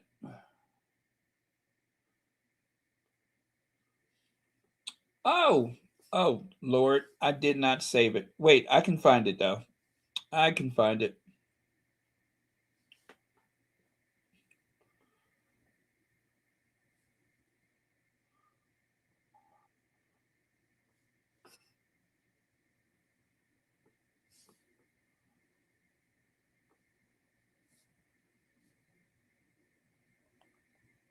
Family, you hit on a really important point, which is we were forced to leave. We left in 2020. We moved out, we fled my home country. We moved to California. And for 12 months during lockdown, where we said literally nothing, it was relentless. And that was a real eye-opener for me. I never thought that we'd be away from it completely, but I did think that we would get some form of peace. But that's when I realized that actually our mere existence outside of that institutional control was more of a threat. And there's a similar thing that happened to my mum as well. And look, they always knew that my wife was going to leave because of the way that they were abusing her. But I think the most embarrassing thing is that I just decided to leave with her. Do they think the intent was to make her to leave or to break her spirit so she would be easier to control? Because either one would do, right? A little bit like group therapy. You didn't know, did you? It was just like, you were saying, I got a dinner reservation. What is this? Exactly. Well, Harry, let's follow that feeling. Both.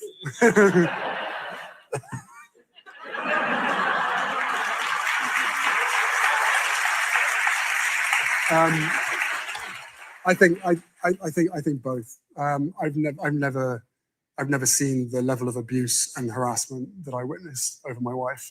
Other members of the family, they've experienced different forms of that. But to see it happen the way that it happened, I was naive going into it. I didn't realize that the British press would be so bigoted. And even if I had, I wouldn't have accepted or understood that they could get away with it. But here we are, and we have created a fantastic life here in California, which is, by the way, it's beautiful, and America is a great place to live. Okay, so there you have it.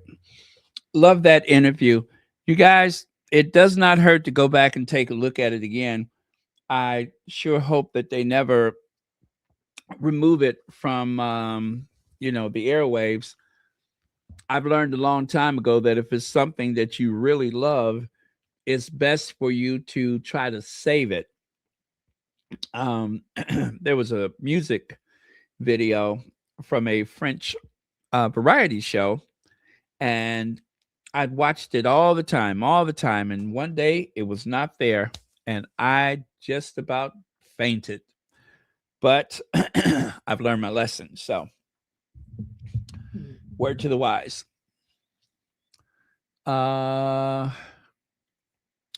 Okay, so I believe that was the end of the Zandy Sussex stream that I had, or thread that I had for today.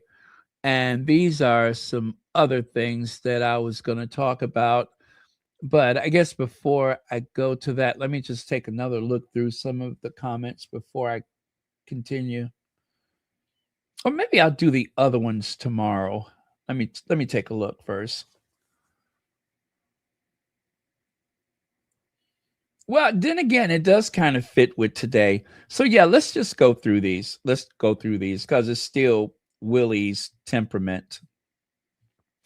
How could William embarrass Kate so publicly? Jan Moore says the prince's behavior on ski trip exposes the Duchess to scrutiny and speculation about their marriage.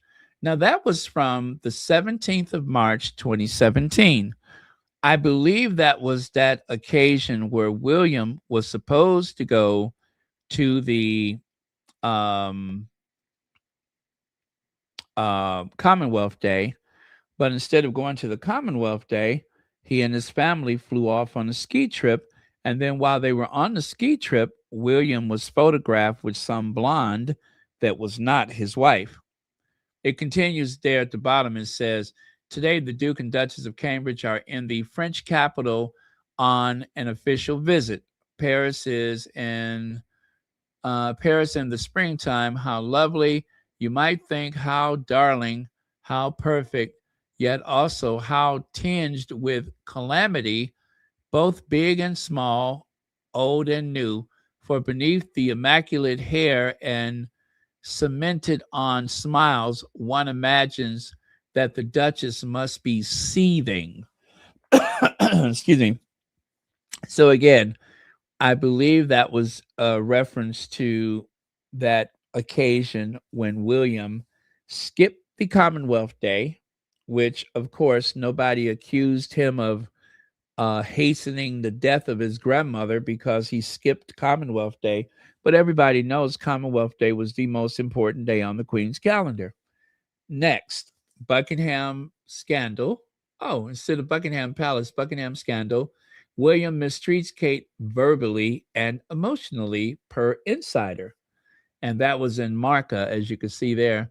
Insider with royal family have been divulging lots of controversial information lately. By the way, when was this written? This is from 2023. Okay. Looks like April of 2023.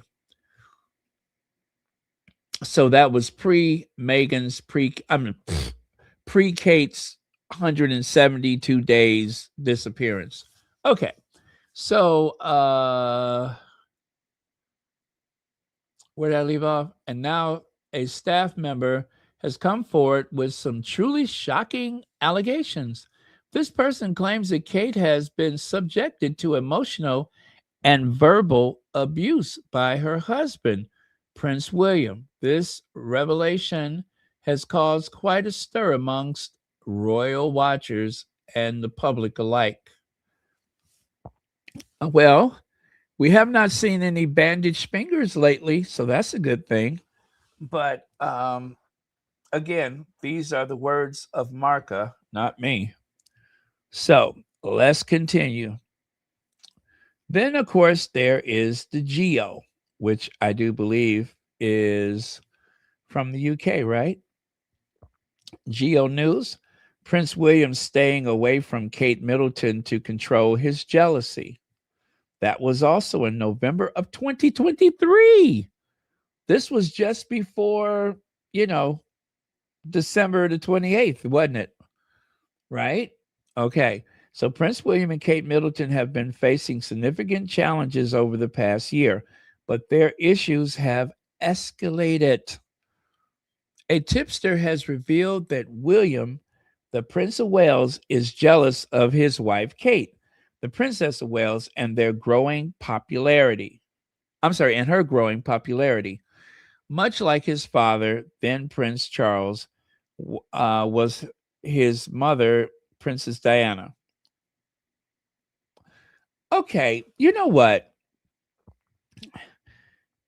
This is around the time when William decided that he was not going to take Kate along with him when he went to a few engagements. Kate was not invited. Like, for instance, when he went to Singapore. Was it Singapore? Remember when Kate was not allowed to go to Singapore? Kate wasn't invited to South Africa. There was a few places where Kate was not invited. She went to Boston, and then after Boston, that was the end of Kate.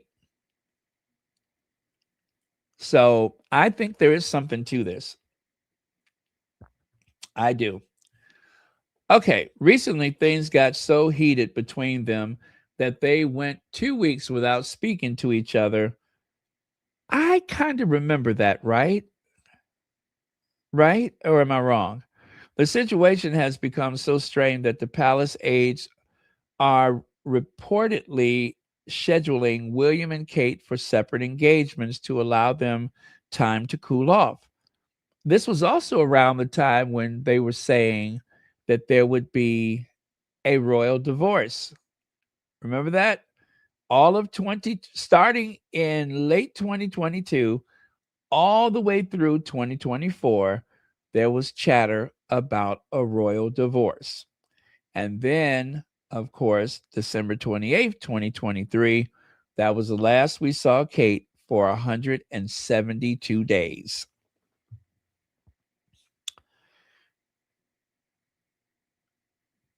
It's so bad behind the scenes. Palace aides have been scheduling them for more and more separate engagements just so the two of them can cool off, the source added. The dynamic of the couple's public appearance has also undergone a shift. Kate and William's joint appearances have always been wildly popular, but now they're going more on their own, the insider said. And they did make that announcement that William was going to do things on his own. I recall that for certain. Any married couple would feel the strain from working together all day, every day.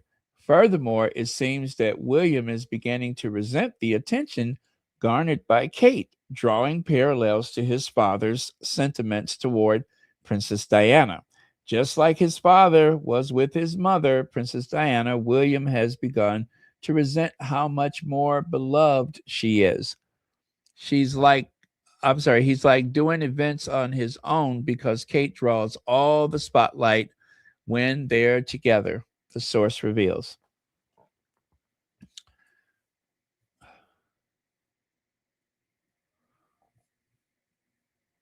Oh, did I miss something?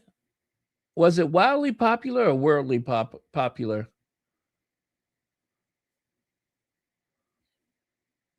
Oh,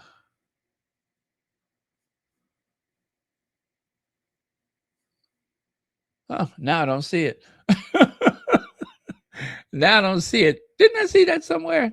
Anyway, let me continue because I still got a lot to do. Oh gosh, I still got all this too. All right. So, royal family worker claim Kate Middleton is mistreated by Prince William. So this, I think, is the same article as the Marca. So I'm not going to bother with this one, but pretty much the same thing from 2023. Yeah, it sure is from 2023. All right. So then there's this one. Prince William hires crisis manager described as bulletproof sunshine. Also, Prince William has hired Princess Diana's divorce lawyers. Shocking, the palace. So you have those two things. That's why I put this on the slide. You have those two things. You have a crisis manager, and you also have the divorce lawyers. This does not look good, you guys. This does not look good. This seems rather ominous, to say the least, that it appears as though William is ready for a big announcement or some type of rollout of things changing. Maybe an announcement of a separation. I believe they would do anything they can to avoid another, what was it? The Anus Euriborus, Anus Euriborus. What was that the Queen said? The horrible year, a Anus Euriborus. I think they would do anything to avoid one of those things. Given what's happened to the monarchy with Princess Diana and her husband, right? Andrew and Fergie, even Princess Anne and whoever. Considering all of those things, the last thing they want to do is to have another failed marriage. But everything about their marriage looks like a duck. It quacks like a duck. It walks like a duck. It swims like a duck. And it even flies like a duck. It's got to be a duck. What else can it be? Every movement between those two, it either appears to be two people fighting desperately to be something that they're not, and that is in love. Or it's very clear that it's two people that are tolerating each other for the sake of the children and also for the sake of the nation. It's not even convincing. There's just too much movement that doesn't make sense.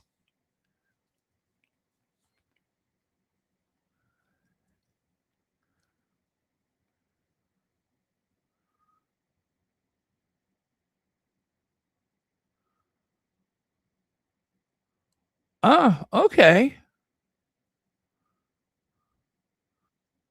Well, I could imagine for Kate the amount of pressure from her family, her mother, to stay in character. Because isn't this really the only other success that Kate has had besides her art degree? And that is marrying into the right family. This is the only other success that Kate has had in life. And of course, being a mother, I don't want to take that from her. But this is the only success, the only career, because it really is a career. It's not just a marriage. I mean, it's marrying into that institution. It's nothing conventional about that marriage. You marry the role. The marriage comes with the role. So let's just call that a career. So these are the two things that she's done. She has her art degree and she's a royal princess, right? What else has she done? Nothing. Nothing, nothing, nothing. There's nothing within the role of princess that she has achieved. She has had people put together something for her, a Christmas Carol, um, the 5 questions that took her 10 years to come up with, those kind of things. But other than that, she hasn't achieved anything. She hasn't made any great connections as a royal princess. There's no one that comes calling like Mary of Denmark or Letizia. Nobody comes calling. You know, they know the other royals on the continent, but they're not close to them at all. William didn't think enough of his godfather to go to the funeral or the memorial service.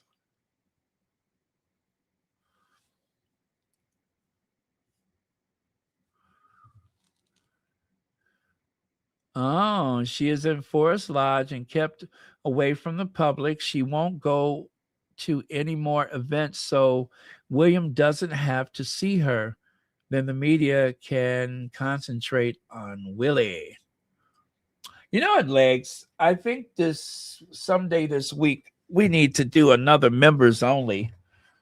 We need to do a members only. What do you think about that, Hazel Jones?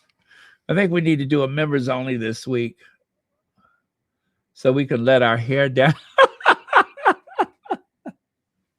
So we can let our hair down and really talk about this. Oh, I would love to. Yeah, I think the three of us need to do another. Yeah, let's just see if there's another like quiet night this week, and then we'll make a go of it. Ooh, because I got a lot to say.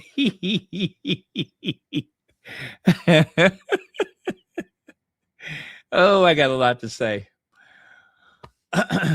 Mike and Zara Tyndall hang out with Prince Harry and Meghan, the Duchess of Sussex, friends ahead of key event.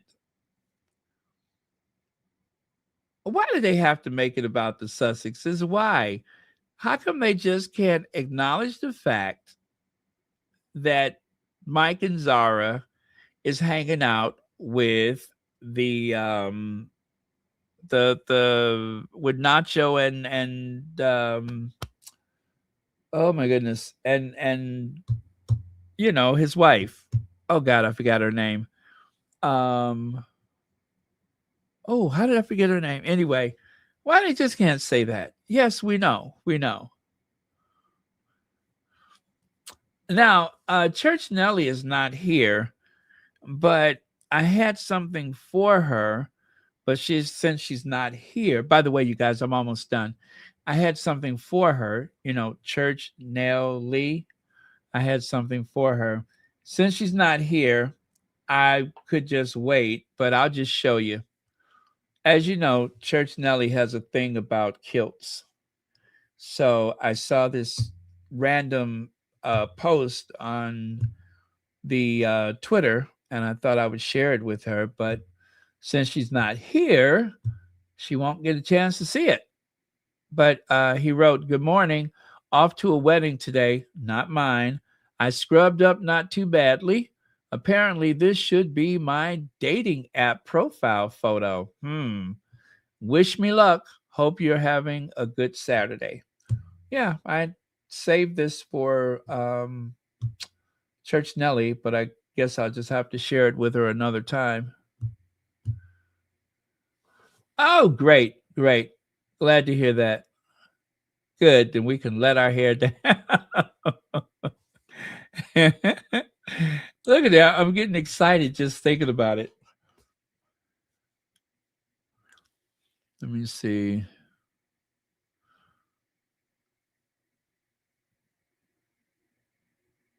Oh, yeah.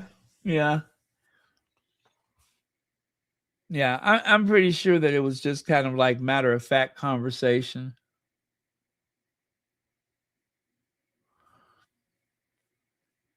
Let's see. Hopefully Kate will be allowed to marry someone else. I think they're going to try to stay together. The plan for not stay together, but I believe the plan for Princess Diana was that she would be queen, but they would be separated. Whenever Charles goes to the storm cellar at the St. George Chapel, then Kate is queen. Just like that, Kate is queen. So whether or not they're living under the same roof is not going to make any difference. She will be queen. And they could do what ancient royals have done for centuries, and that is maintain separate households. They won't be the first ones to do that. And hopefully they will be the last to do it. I mean, I would hate to think that that's something that they all do, but it's not unusual for the sovereign and their consort to maintain a separate household. So it would be business as usual. I believe that aside from the fact that I am going to, talk about it day and night, they could very well just announce that they're separated and deal with the consequences of it. I believe the only reason they do not want to do that is because it's going to make them look kind of weak in terms of their public image. So I think that's the only thing, is that they don't want to appear weak. They don't want to look less than, like they don't have good control and that the future of the monarchy is in jeopardy. I believe that's about the only reason why they don't want to say that they're separated. And we don't know that they're separated. We don't know that they are. But there is an official separation, and then there's business as usual. And it's a long tradition of royals maintaining different households. As a matter of fact, even with other people in the aristocracy, it's not unusual for the Duke of this and the Duchess of that to live in different parts of the country. One is at the townhouse, the other one is at the country manor house. As long as they're legally married, she will be queen. Only George the Fourth's wife was not crowned. He locked her out the abbey. Right. I remember that. Didn't she like die soon thereafter? She tried to go to the abbey and they slammed the door in her face.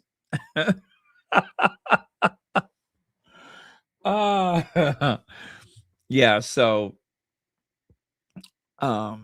yeah, it doesn't matter. Kate will still be queen. Only a divorce. Even if they divorce, well, let's see, you say long as they don't divorce, right? As long as they're legally married, she's queen. And that's what she always wanted.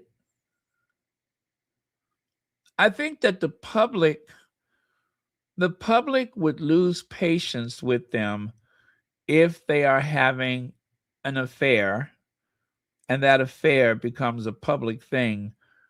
I believe the public will expect them to divorce. But as long as they are not flaunting a relationship, I don't think it matters. I do not believe it would matter. I think they're going through a lot of this nonsense.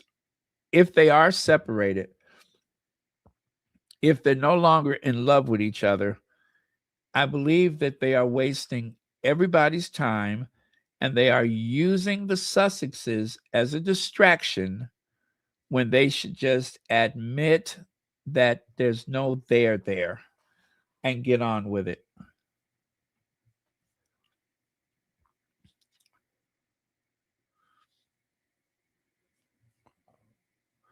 Anyway, you guys, Church Nelly.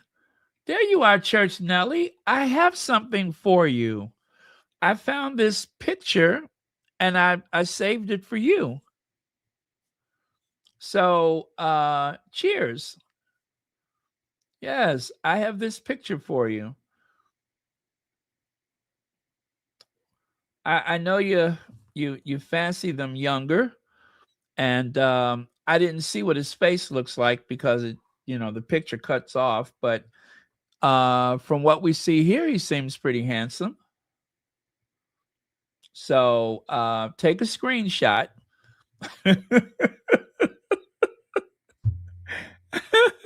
Take a screenshot before we move on.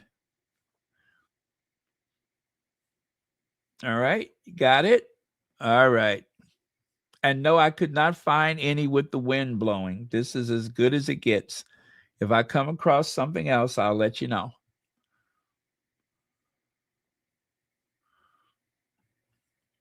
Now, let's solve the great debate. Which do you prefer, A or B? I am a person. I have an A type of personality. If you have a B personality, something wrong with you. And if I was you, I'd go get some help because you are clearly misguided. The toilet paper should curl under, not over.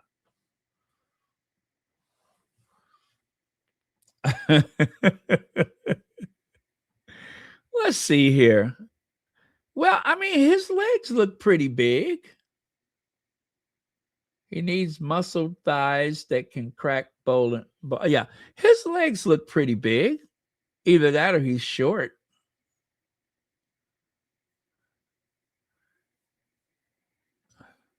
Wait a minute. B? What is wrong with you all? You too? What is wrong with you all? Clearly,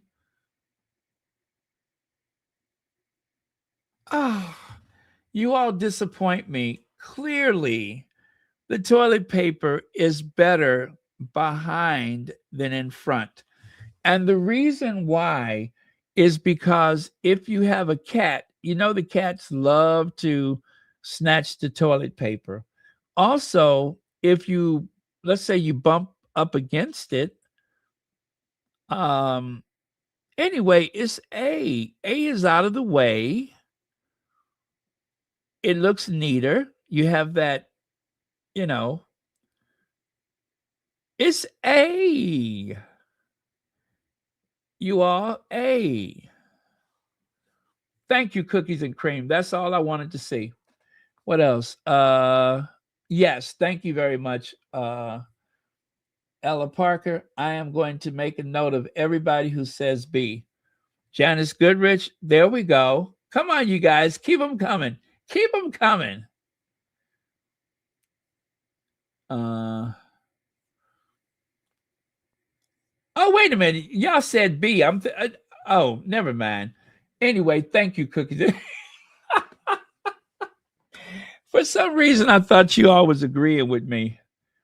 Anyway, I'm taking names just so you guys know. I am taking names. Everybody who got this wrong. I think I have just this, and I tell you what, let's do this first, and then we'll come back to him, okay? And then after him, we're done. Take a look here. Alondria Carthen. Ooh. Ooh, look at that dress at the Golden Globe Awards. Huh? Does she dazzle or what? Oh, my goodness. How glamorous. How beautiful. Oh, beautiful. Is she still with that guy? Oh, that's beautiful. I think this was the best dress of the night. That was the best dress of the night. Okay, you guys, I love this guy right here. And I am not going to say anything else. We are going to finish with him. And then I'm going to say goodnight to you all. Love you guys very much. But I thought this guy was absolutely profound. So I will share that with you ASAP. And then I'm going to say goodnight already. And here you go. Oh.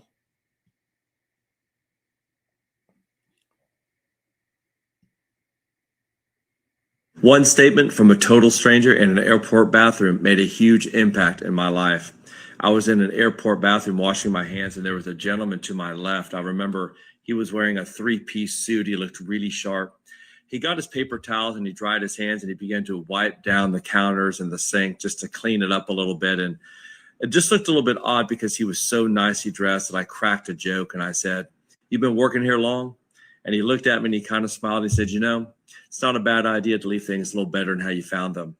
He threw his paper towels away and he walked off. And I remember I turned and got my paper towels and dried my hands. And for the first time in my life, I wiped down a public sink.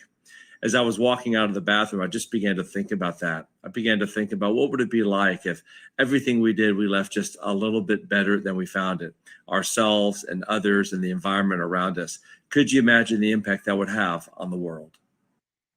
One statement from a total stranger in an airport bathroom made a huge impact in my life. I was in an airport. Oh, okay. So there you guys heard it. I was not going to say anything else, but it started repeating. I didn't expect it to do that, but I love that. I was in a public bathroom washing my hands, and there was a gentleman to my right in a three-piece suit. I thought that was just so profound. If we all just leave a place better than when we found it, if everybody does that, what kind of world would we have? What kind of world would we have if we all left things a lot better than when we found it? Now, because I'm old, of course, I have a story, because that's what old people do, is they tell stories. Picture it. Well, anyway, I don't want to say where I was working, but I was working in a manual labor job, and in a common space, there was discarded cups and fast food wrappers and all kind of newspapers and such. And in that common area, in between tasks, we found ourselves sitting, waiting for assignments. And so one day I couldn't take it anymore. I got up and I picked up a little trash can, or maybe it was a empty bag, and I just started, "Are you done with that? Do you need that? Is that yours? Well, that's been here all day." And I started collecting all of the trash. And I took it outside of this area to where we had a garbage can just outside the door. And of course, as I'm crushing a pizza box to put that in the garbage, someone asked me, they said, say, my man, huh? Did somebody tell you that you had to do that? I mean, there were cleaning people, but the cleaning people, because of the round the clock shifts, sometimes they didn't know what was, you know, available to toss out and what was being used. And so he asked me, did someone tell me I had to do that? And I said, no.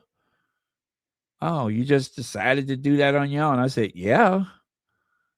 To me, it just didn't make sense for all of these grown adults sitting around a bunch of trash, garbage, empty food containers, partially eaten sandwiches and such.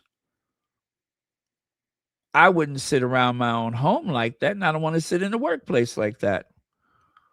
And, once I started doing that, as soon as I stand up, as soon as my body language say, "Oh, I got to sweep through this place," other people stood up. Other people started handing me stuff. Other people took stuff out the door. It's weird that as long as I had been there, I never saw anybody else do that before. They take their own stuff away, but that I love that story. I love that story. Leave things a little better than when you found it. So that's something we can practice in our lives. Is something I try to inform all the young people, is to have a greater sense of community. Because once you start it, other people are going to follow you. You just have to trust and believe. And if they don't, so what? So what? But anyway, so thank you, everyone. Love you guys. Good night. I'll see y'all next time.